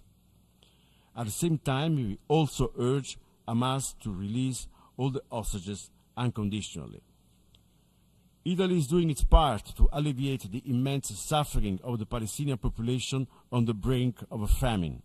Recently, our Foreign Minister launched the initiative Food for Gaza in collaboration with FAO, WFP, and IFRC, aimed at better meeting the urgent demand for food security and primary health of the civilian population. We are also ready to resume our funding to UNRWA, earmarked to specific projects. We believe that the agency continues to play a pivotal role in the delivery of humanitarian assistance, playing a stabilizing role in the wider region. Once the emergency phase is over, Italy stands ready to do its part, together with all its partners, to contribute to relaunch a political horizon. I thank you. I should like to thank the distinguished representative of Germany, and I now invite the distinguished representative of Austria to take the floor. Thank you, Mr. President. Austria abstained on draft resolution L30 Rev 1 entitled Admission of New Members to the United Nations. Here's why. The admission of new members to the UN is a political and also a legal step. In general, it is one that we encourage deeply. For Austria, the United Nations is the paramount global organization where all states of the world seek solutions together to common challenges. Regarding the Middle East peace process, Austria therefore fully supports the vision set out in this resolution for two states, Israel and Palestine, living side by side in peace and security within recognized borders based on the pre-1967 borders. Austrian political leaders have consistently called for that. In January, Foreign Minister Schallenberg at the UN Security Council called on the international community to do more to achieve this aim by laying the foundations for a life in peace and dignity for Israelis and Palestinians alike. Austria remains committed to this goal, but we believe that genuine peace and security for Israelis and Palestinians alike can only be achieved through a political process. A mere symbolic recognition of Palestine will not bring about the changes that Palestinians aspire to and that they deserve. For this reason, Austria abstained on the draft resolution today and calls instead on both sides to return to the negotiation table. Austria stands ready to support efforts that can rebuild hope for peace and categorically rejects any unilateral attempts from any side to undermine the prospects for a two-state solution. Thank you. I should like to thank the distinguished representative of Austria, and I now invite the distinguished representative of the United Kingdom to take the floor. Thank you, President. The United Kingdom remains firmly committed to a two-state solution that guarantees security and stability for both the Israeli and the Palestinian people. As we said in the Security Council last month, we're abstaining on this resolution because we believe that the first step towards achieving this goal is resolving the immediate crisis in Gaza. The fastest way to end the conflict is to secure a deal which gets the hostages out and allows for a pause in the fighting in Gaza. We must then work together to turn that pause into a sustainable, permanent ceasefire. Setting out a horizon for a Palestinian state should be one of the vital conditions for moving from a pause in fighting to a sustainable ceasefire. Recognizing a Palestinian state, including at the UN, should be part of that process. As my Foreign Secretary has said, while this shouldn't be at the start of a new process, it doesn't have to be at the very end of the process. President, we remain deeply concerned about the prospect of a major operation in Rafah. We are clear that we would not support this unless there is a very clear plan for how to protect civilians who must be safe and able to access food, water, and medical care. We have not seen that plan, so in these circumstances, we would not support a major operation in Rafah. The UK is doing all it can to reach a long-term solution to this crisis. In addition to our support for a deal which would secure a pause in the fighting and the immediate release of all hostages, we are pushing as hard as we can to get aid to Palestinian civilians, working with partners to de-escalate the situation in the region and building momentum towards a lasting peace.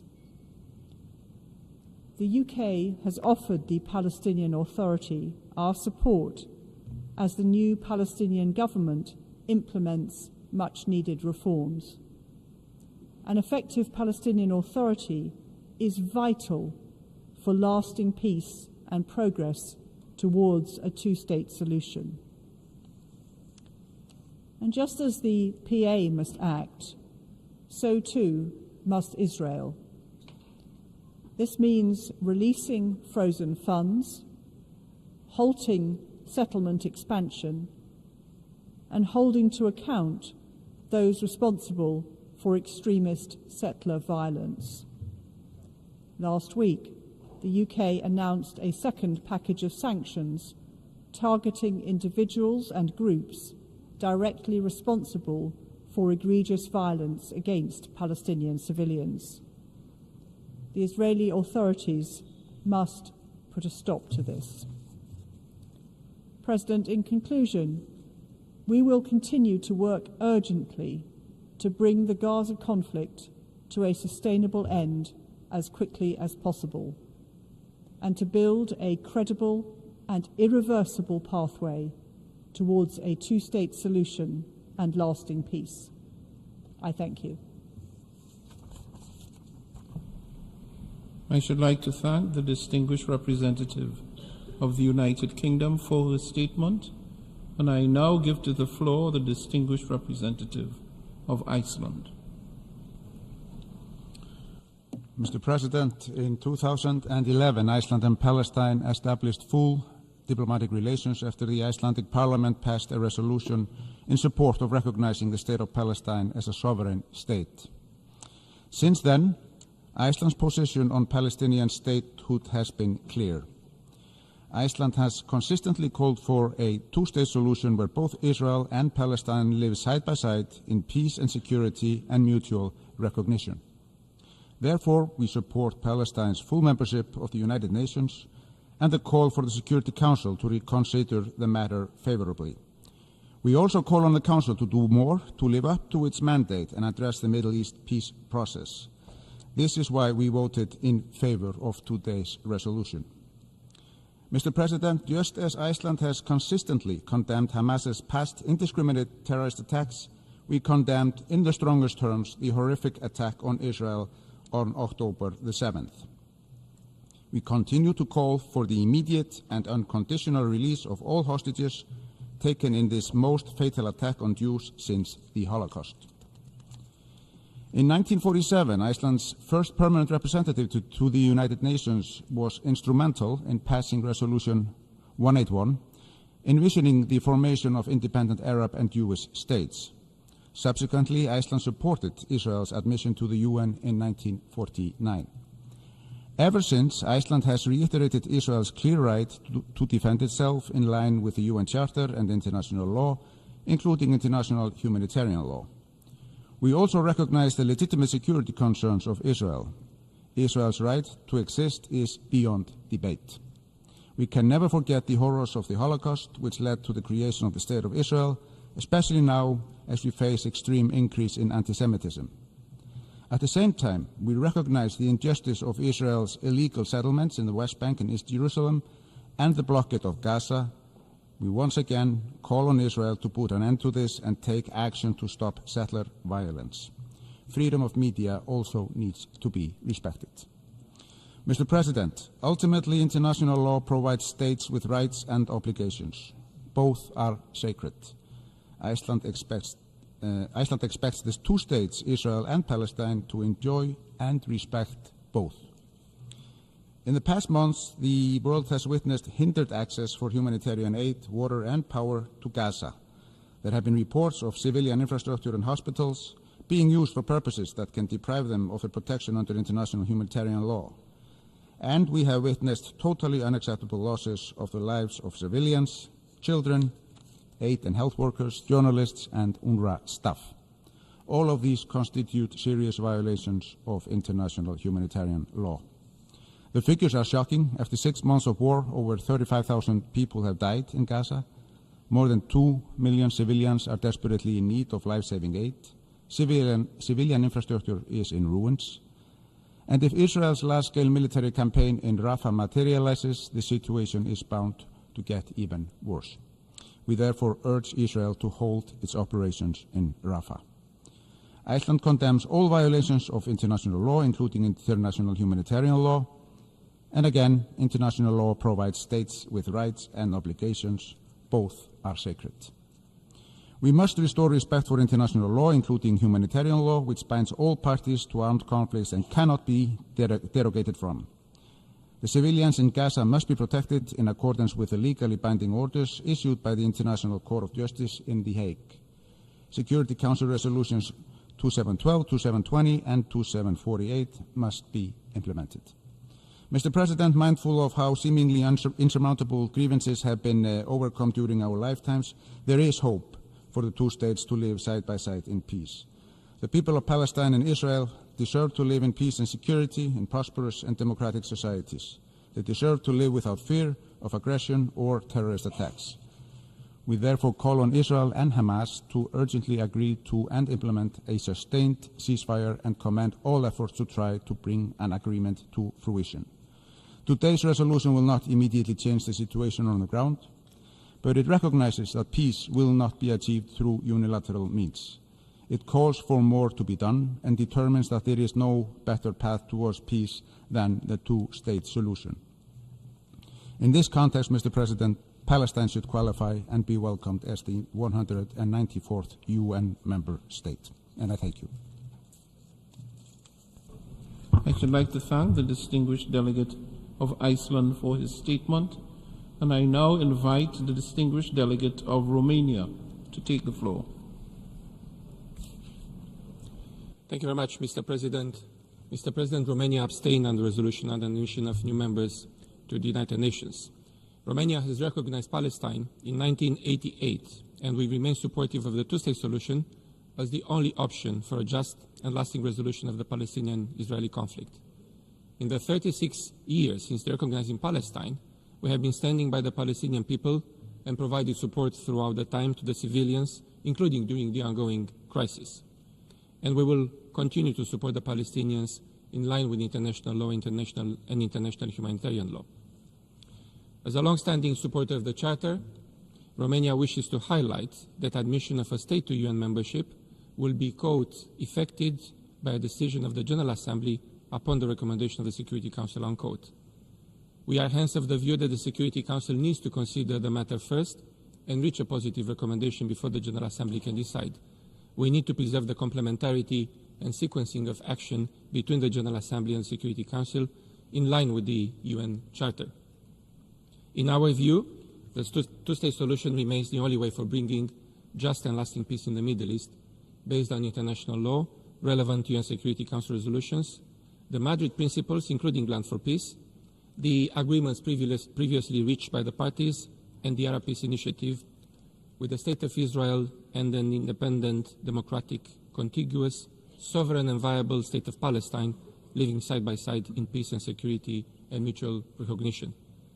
UN membership for Palestine is part of this larger framework conducive to peace and stability. The international community, including the United Nations, need to redouble efforts to create the necessary conditions. Thank you, Mr. President. I should like to thank the distinguished delegate of Romania, and I now give the floor to the distinguished representative of Latvia. Mr. President, Latvia abstained on the resolution on admission of new members of the United Nations because we continue to believe official recognition of a Palestinian state should only be conducted in the framework of a negotiated agreement in accordance with the international parameters. Latvia recognizes the right of the Palestinian people to self-determination, including the right to their independent state of Palestine.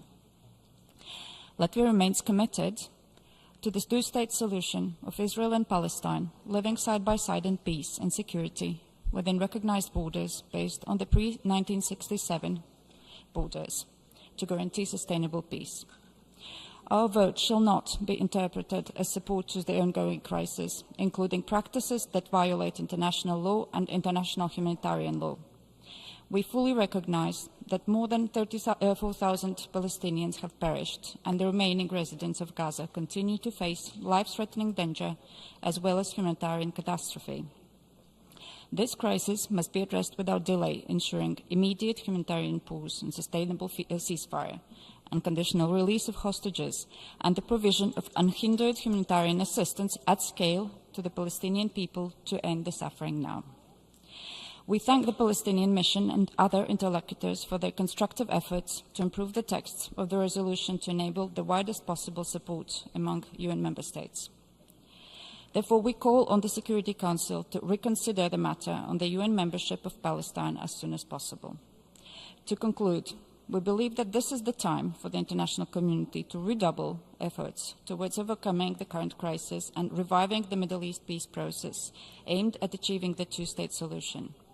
Meanwhile, it is important to enhance political and practical support to the Palestinian people and the Palestinian Authority as their official representative at the foundation of a future state of Palestine. I thank you. I thank the distinguished representative of Latvia, and I now offer the floor to the distinguished representative of Greece.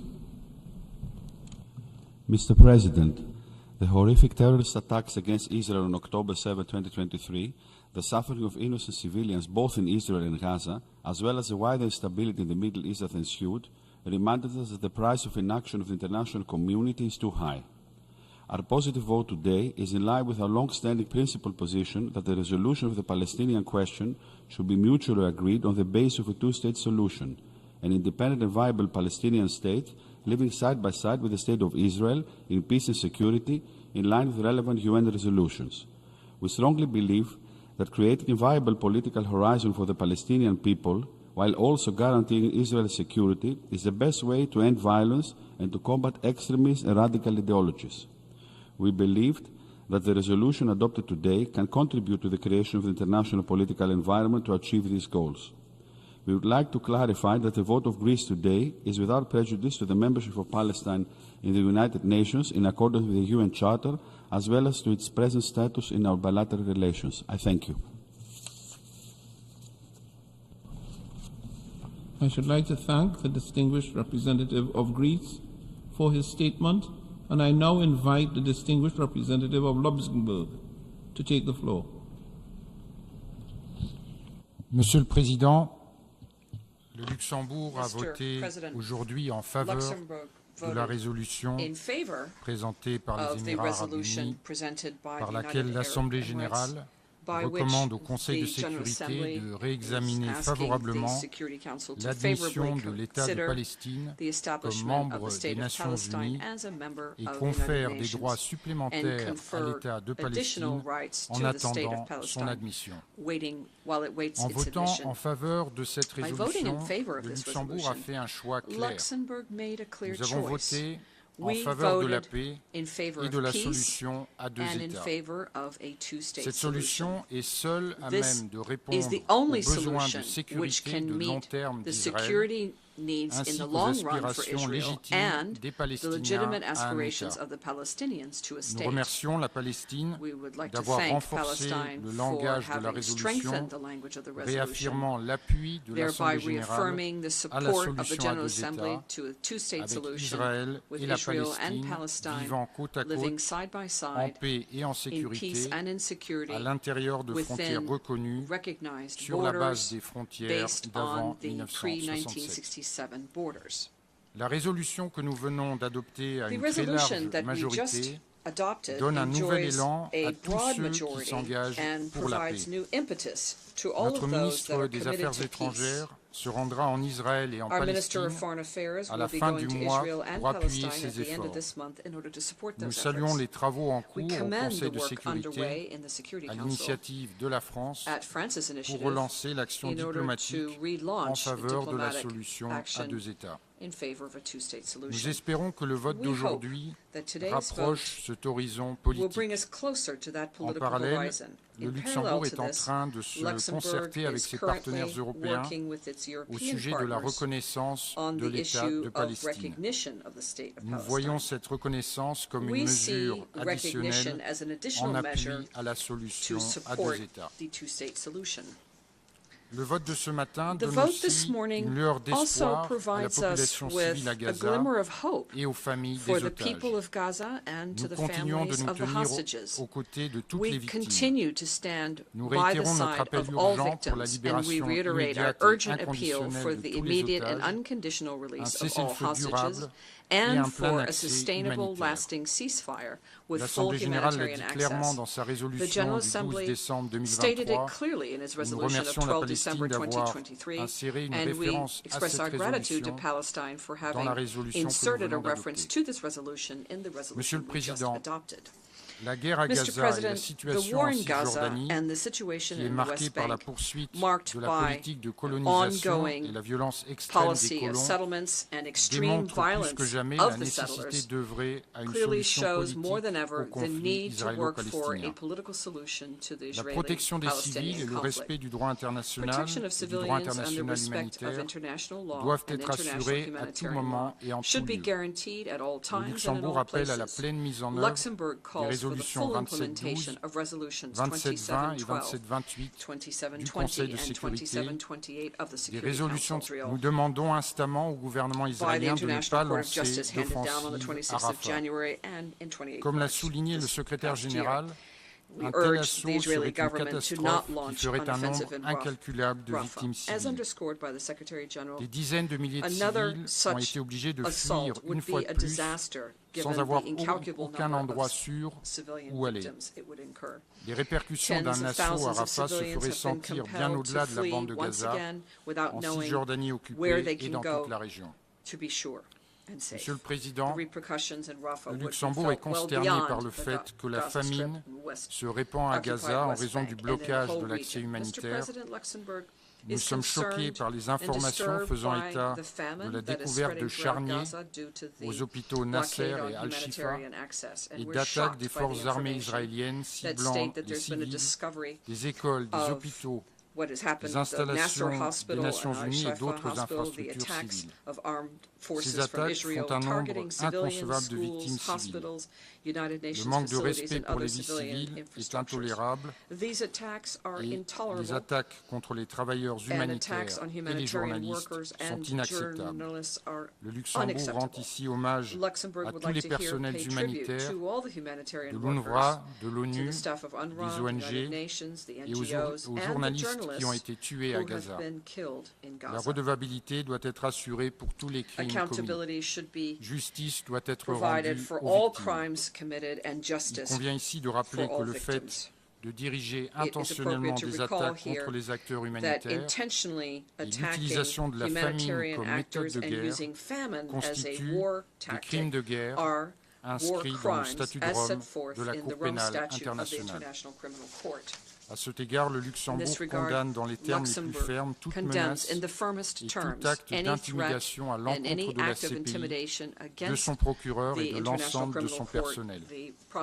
La CPI joue un rôle fondamental dans la lutte contre l'impunité et doit donc pouvoir agir en toute indépendance. Lutter contre l'impunité n'est pas incompatible avec la recherche d'une solution politique, au contraire. Nous sommes profondément convaincus que la justice est un ingrédient indispensable pour une paix durable dans la région. Pour cette raison, le Luxembourg se joint aux appels à la conduite d'enquêtes indépendantes afin de faire toute la lumière sur les violations du droit international humanitaire et des droits humains dans la bande de Gaza et les territoires palestiniens occupés, ainsi que sur les atrocités perpétrées par le Hamas et d'autres groupes terroristes le 7 octobre 2023.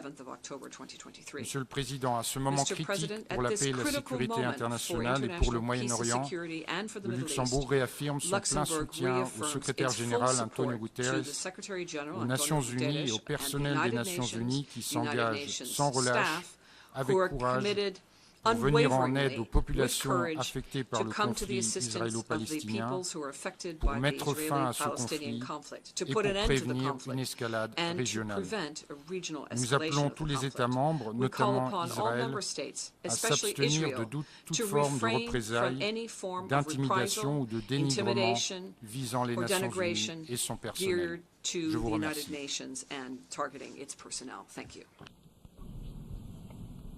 I thank the distinguished representative of Luxembourg, and I now invite the distinguished representative of Bulgaria to take the floor. Thank you, Mr. President.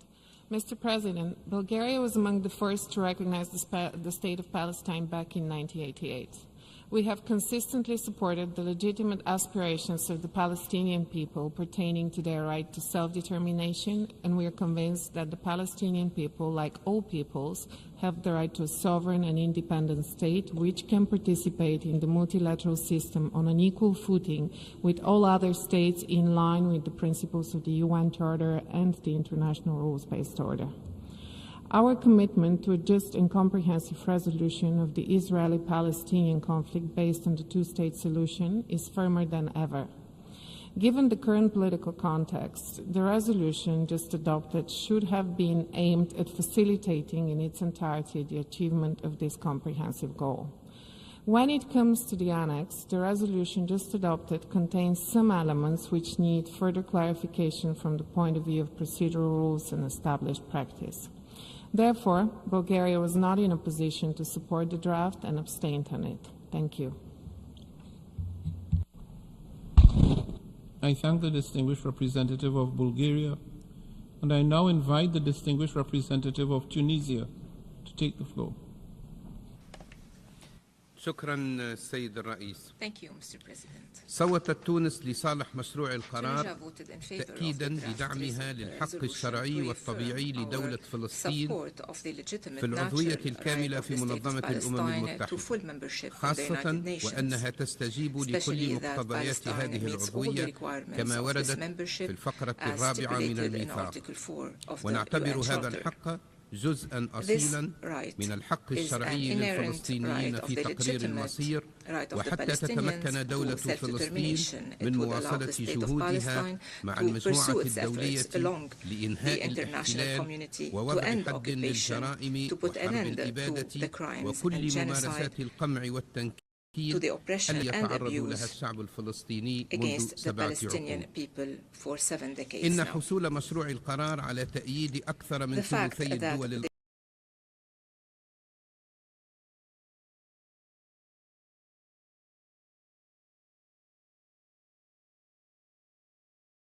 يمثل رسالة واضحة بأحقية دولة فلسطين في الحصول على مكانها الطبيعي بين بقية أعضاء الأمم المتحدة وبضرورة احترام الميثاق الأممي ومبادئ الحق والعدل والقانون الدولي.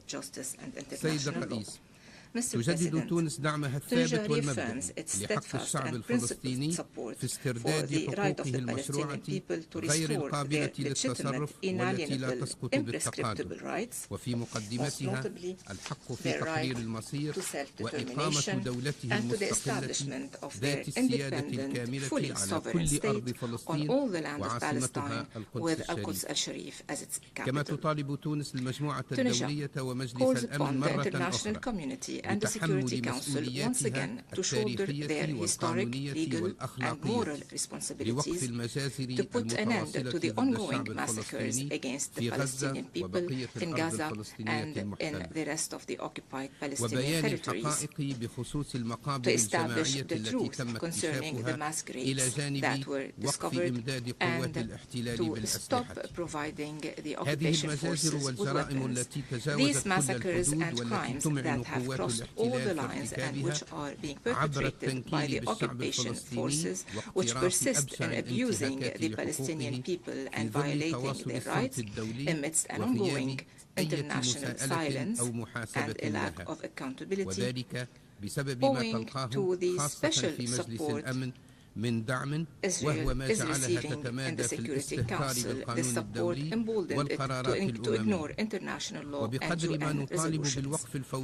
We call for an immediate end of these crimes and to holding the occupation accountable, to also hold accountable those responsible for genocides and war crimes. We beseech the international community to stand firmly and seriously away from any political considerations or double standards, and to prevent another crime against more than 1.5 million Palestinians that were forcibly displaced to Rafah, to allow the delivery of humanitarian assistance and all basic necessities that are denied by the occupation forces, which are using starvation as a means of warfare. In conclusion, we reaffirm that the right of the State of Palestine to full membership in the United Nations cannot be doubted, denied, or misinterpreted. It is a historic, inalienable, established right that was adopted by the overwhelming majority of the international community as one of the most important pillars of a just, comprehensive, and lasting solution to the just Palestinian cause. It will restore rights to their owners. In this context, we call upon the Security Council to reconsider favorably the full membership of the State of Palestine. This would be a first step towards justifying a situation that runs counters to the principles of right, justice, and the purposes of the United Nations. Thank you, President. I thank the distinguished representative of Tunisia, and I now give the floor to the distinguished representative of Estonia. Mr. President, Estonia voted in favor of the resolution in order to reaffirm our unwavering support to a just and comprehensive resolution of the Israeli-Palestinian conflict based on the two-state solution with the State of Israel and an independent, democratic, contiguous, sovereign and viable state of Palestine, living side by side in peace and security. We support revitalizing a political horizon and reinvigorating international efforts towards this goal. Estonia supports granting the State of Palestine additional rights and privileges for participation in the work of a General Assembly without setting a precedent and in full conformity with the UN Charter, i.e. excluding the right to vote and putting forward candidacies to United Nations organs and maintaining the status of a non-member observer state. Estonia's vote in favor does not constitute bilateral recognition of a state of Palestine. I thank you.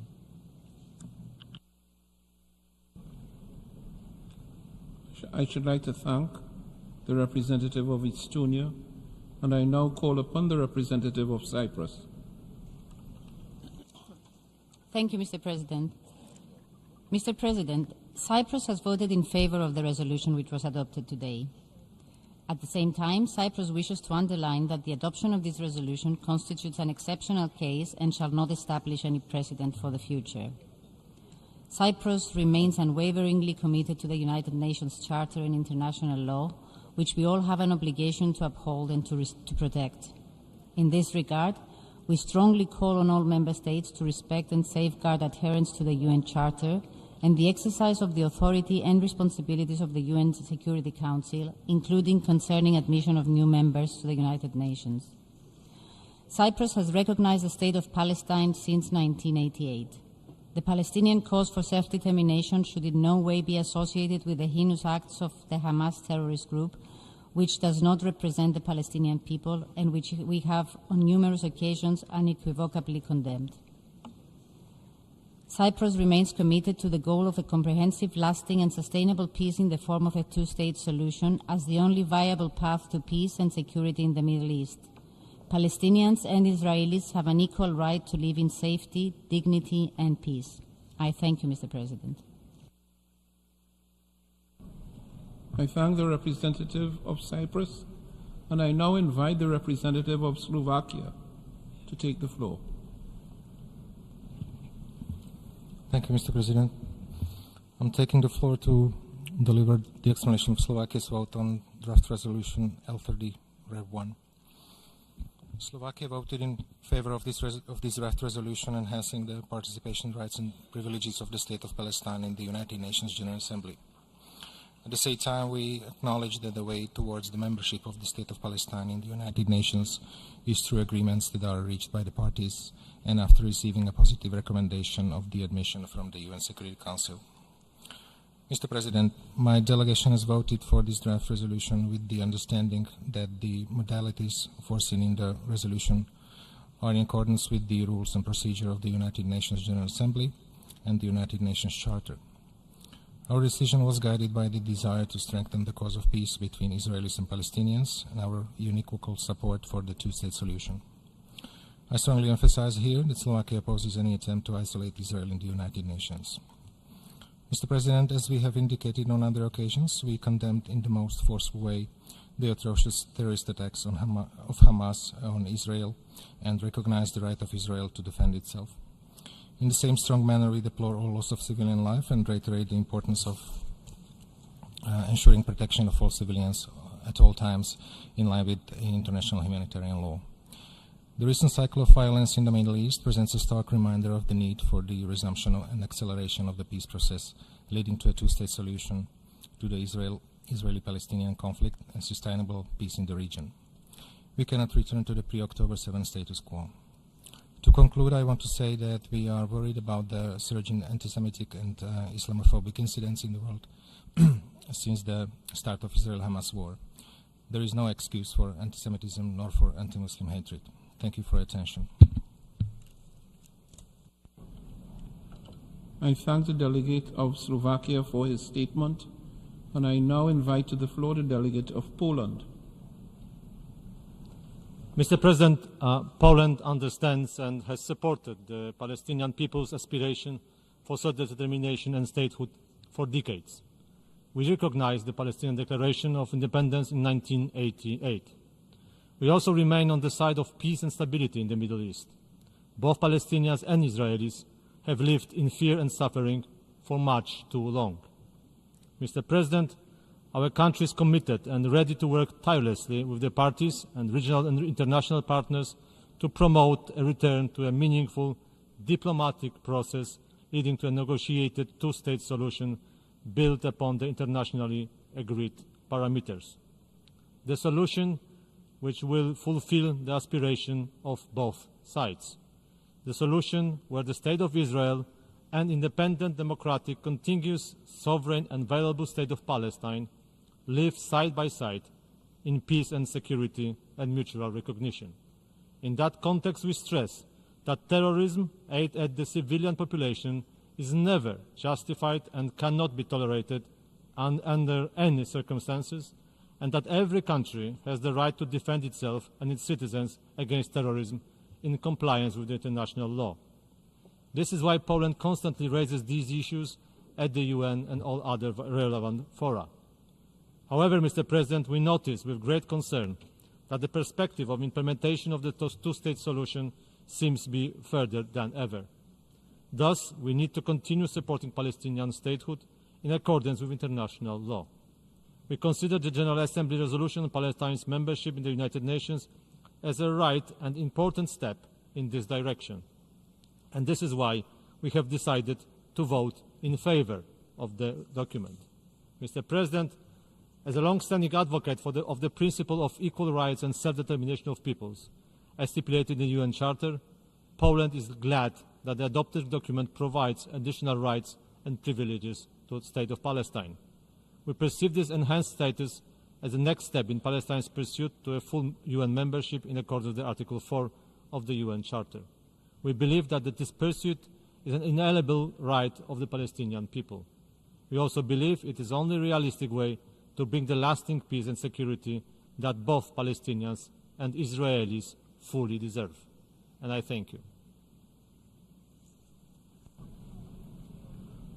I thank the distinguished representative of Poland for his statement, and I now offer the floor to the distinguished representative of Liechtenstein. Thank you, Mr. President. I'm delivering this explanation of vote after the vote on draft resolution A/ES10/L30. Mr. President, we meet today as a result of the veto cast in the Security Council of Palestine's application for UN membership. We were also invited to express ourselves on the issue, in so doing putting on record the position of the membership, including by recommending to the Council to reconsider the matter favorably. As a small state with a strong multilateral perspective, Liechtenstein fully appreciates Palestine's desire to take its place amongst the member states of this assembly. We have worked on equal footing with the State of Palestine in the framework of many essential multilateral treaties, from the Geneva Conventions to the Rome Statute of the International Criminal Court. We also appreciate this opportunity for members of the organization to make our positions clear, as has been the case in previous applications for membership that were subject to the veto. Membership is the question on which the veto has been most frequently cast in the history of the United Nations, while it has thankfully been long years since the veto we are discussing today. As is well known, as the lead proponent of the veto initiative, we have advocated regularly for the General Assembly to take its own action when responding to a veto in the Security Council. Constitutionally, the only course of action for the Assembly is indeed the invitation to the Council to look at the application again in light of the stated will of the membership as a whole.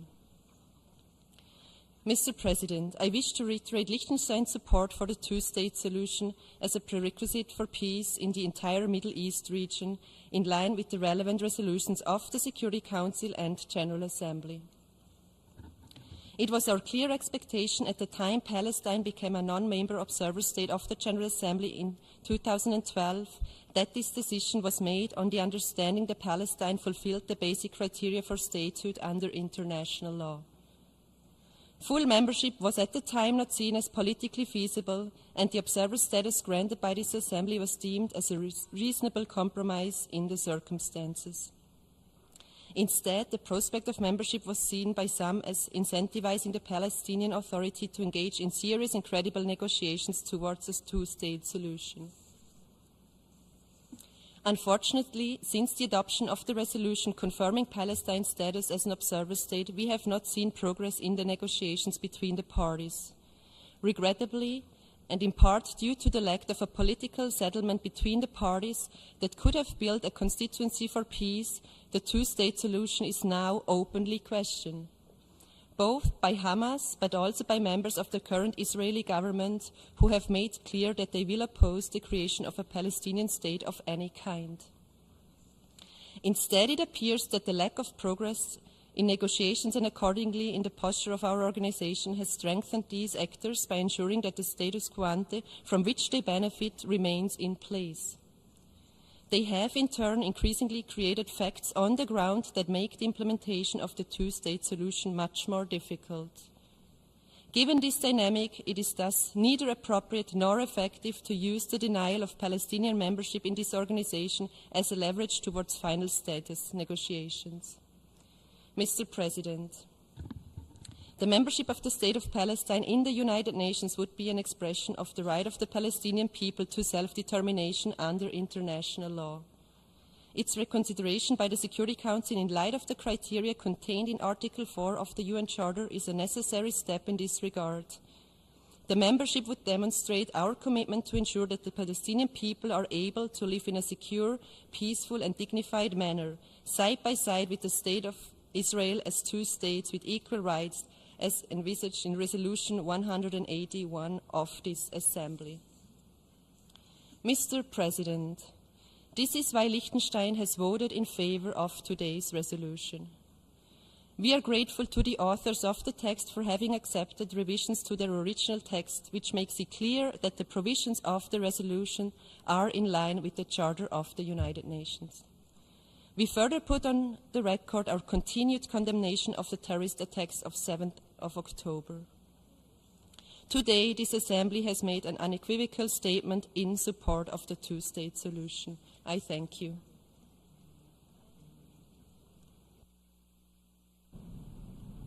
I should like to thank the distinguished representative of Liechtenstein, and I now offer the floor to the representative of the Syrian Arab Republic.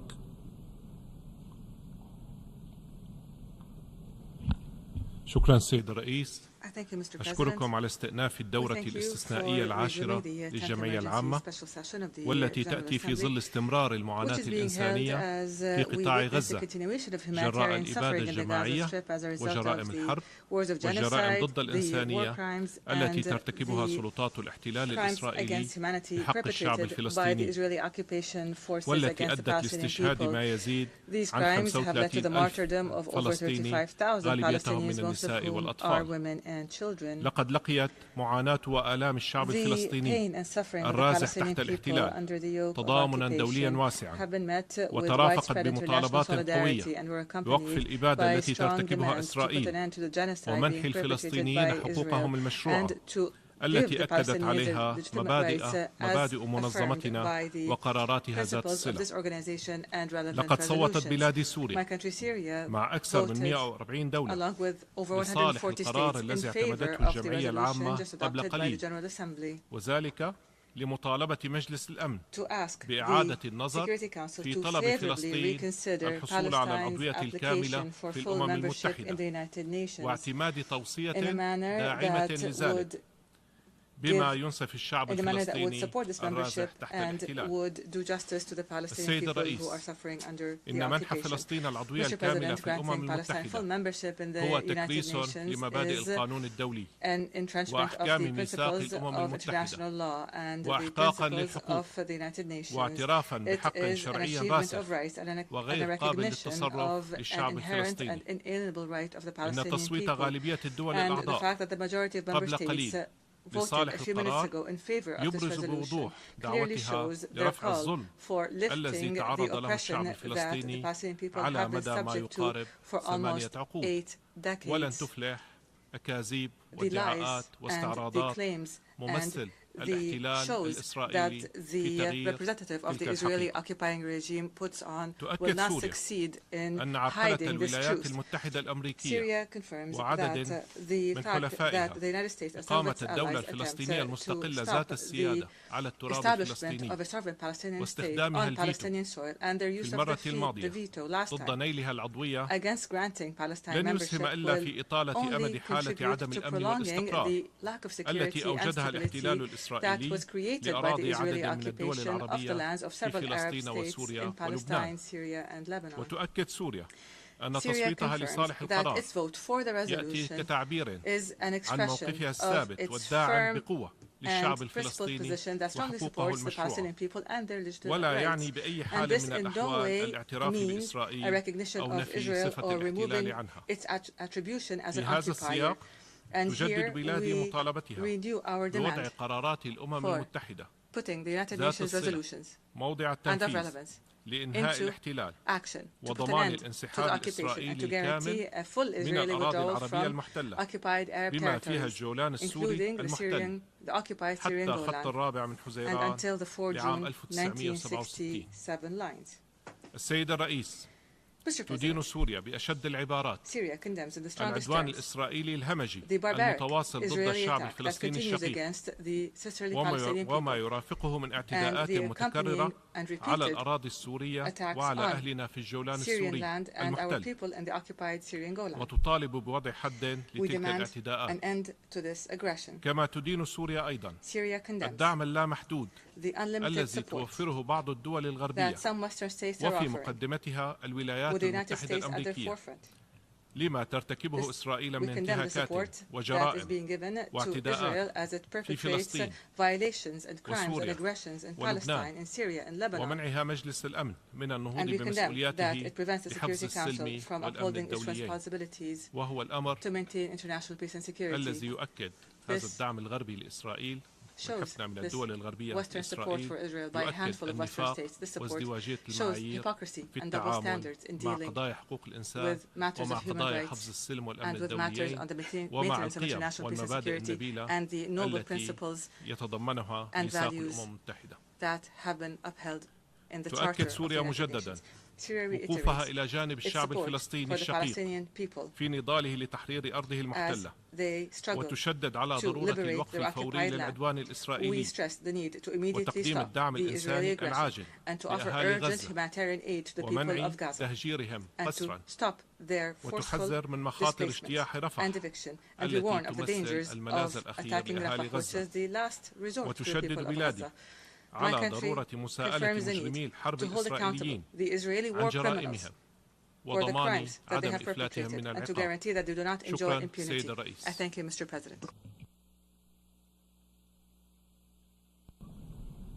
I should like to thank the distinguished representative of the Syrian Arab Republic, and I now invite the distinguished representative of the Republic of Korea to take the floor.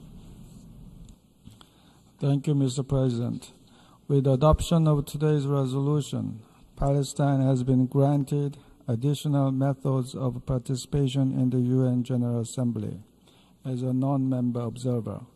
The Republic of Korea voted in favor of the resolution proposed by the Arab group, hoping that Palestine's enhanced participation in the UN General Assembly will be another step towards the realization of the two-state solution. We believe that in the future, when an appropriate time comes, Palestine will be able to serve as a member of the United Nations in accordance with the Charter, which will be a critical step towards the ultimate goal of the two-state solution and lasting peace. The Republic of Korea also voted in favor of the resolution with the understanding that the modalities provided in the resolution are only effective within the scope of the UN Charter, and that the resolution does not constitute a precedent for other cases, as clearly provided in the resolution. We also note that our vote in favor does not constitute bilateral recognition of Palestine as a state.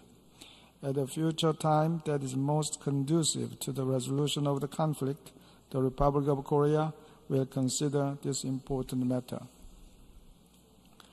Mr. President, more than 7 months has passed since the outbreak of the current situation, triggered by the horrendous terrorist attacks by Hamas against Israeli civilians. The ongoing military operations in Gaza by Israel has caused unfathomable suffering for innocent Palestinian civilians in Gaza. And now we are standing at a critical juncture that could either lead to a deal for a vital ceasefire and the release of hostages, or a massive and bloody ground operation in Rafah, where 1.4 million people are packed with despair and fear. At this stage, it is vital that the utmost diplomatic efforts by the U.S., Egypt, and Qatar can lead to an invaluable outcome. As such, we urge the parties to the conflict to prioritize the suffering of Gazan civilians and Israeli hostages over any other considerations, and to take the right path towards the ceasefire. Neither the 2.3 million people in Gaza nor the Israeli hostages and their families deserve this tragedy. Mr. President, with the adoption of today's resolution, we hope that Palestine can play a bigger role in contributing to securing peace and stability in the Middle East, and that this resolution will expedite long overdue negotiations between the parties toward the common and much anticipated goal of the two-state solution and peace, security, and dignity for all. I thank you, Mr. President.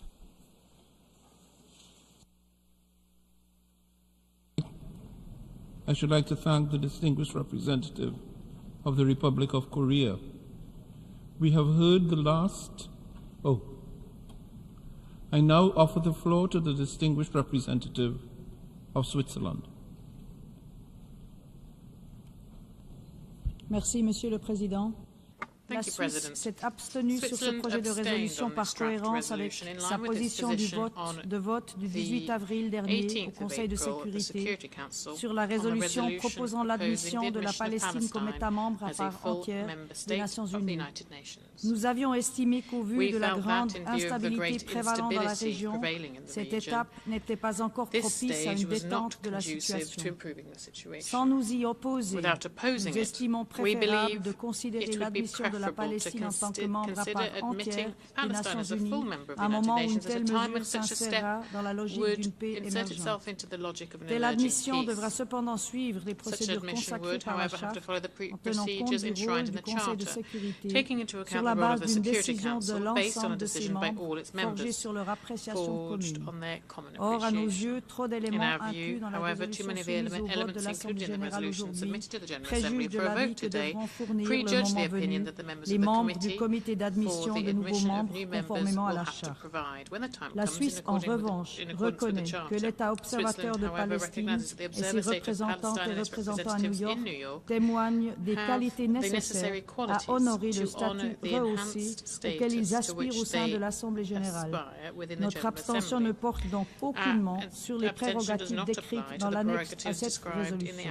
Celles-ci s'inscrivent dans la logique du statut d'État observateur en faveur duquel nous avions voté en 2012 et que l'État observateur de Palestine a jusqu'à présent adéquatement honoré. Enfin, l'abstention de la Suisse ne change rien à son soutien ferme à la solution à deux États. Nous sommes convaincus que seule une solution négociée aux deux États, Israël et Palestine, vivant côte à côte en paix et en sécurité, peut conduire à une paix durable entre Israéliens et Palestiniens. Monsieur le Président, depuis les actes de terreur perpétrés par le Hamas le 7 octobre dernier et qu'elle a fermement condamné, la Suisse n'a eu de cesse de réitérer sa profonde préoccupation face à la situation en Israël et dans l'ensemble du territoire palestinien occupé. Déjà catastrophique pour la population civile, cette situation risque notamment de s'aggraver tragiquement dans le cadre d'une large offensive militaire israélienne à Rafah. Une telle perspective est inacceptable et la Suisse réaffirme son opposition à une telle opération. Les humanitaires sont trop souvent la cible de violences et d'hostilités. Des attaques comme celles contre les locaux de l'UNRWA à Jérusalem-Est sont inacceptables. Les humanitaires doivent pouvoir faire leur travail en toute sécurité. Le personnel de secours humanitaire et les biens utilisés pour les opérations de secours humanitaire doivent être respectés et protégés à tout moment. Il est essentiel pour les parties de mettre enfin en œuvre les résolutions contraignantes adoptées par le Conseil de sécurité, comme les résolutions 2712, 2720, 2728 ou encore 2334. Le réitère aussi, la Suisse rappelle que les parties doivent respecter leurs obligations issues du droit international, en particulier le droit international humanitaire et les droits humains. Parmi ces obligations, la Suisse rappelle en particulier que le transfert forcé est interdit au même titre que l'utilisation volontaire de la famine comme méthode de guerre. Il est temps de mettre en place un cessez-le-feu. Il faut assurer la sûreté des civils, libérer tous les otages immédiatement et inconditionnellement et permettre un accès sûr, rapide et sans entrave de l'aide humanitaire dans l'ensemble de la bande de Gaza par tous les points de passage. Cette tragédie n'a que trop duré. Il est temps d'y mettre fin. Je vous remercie.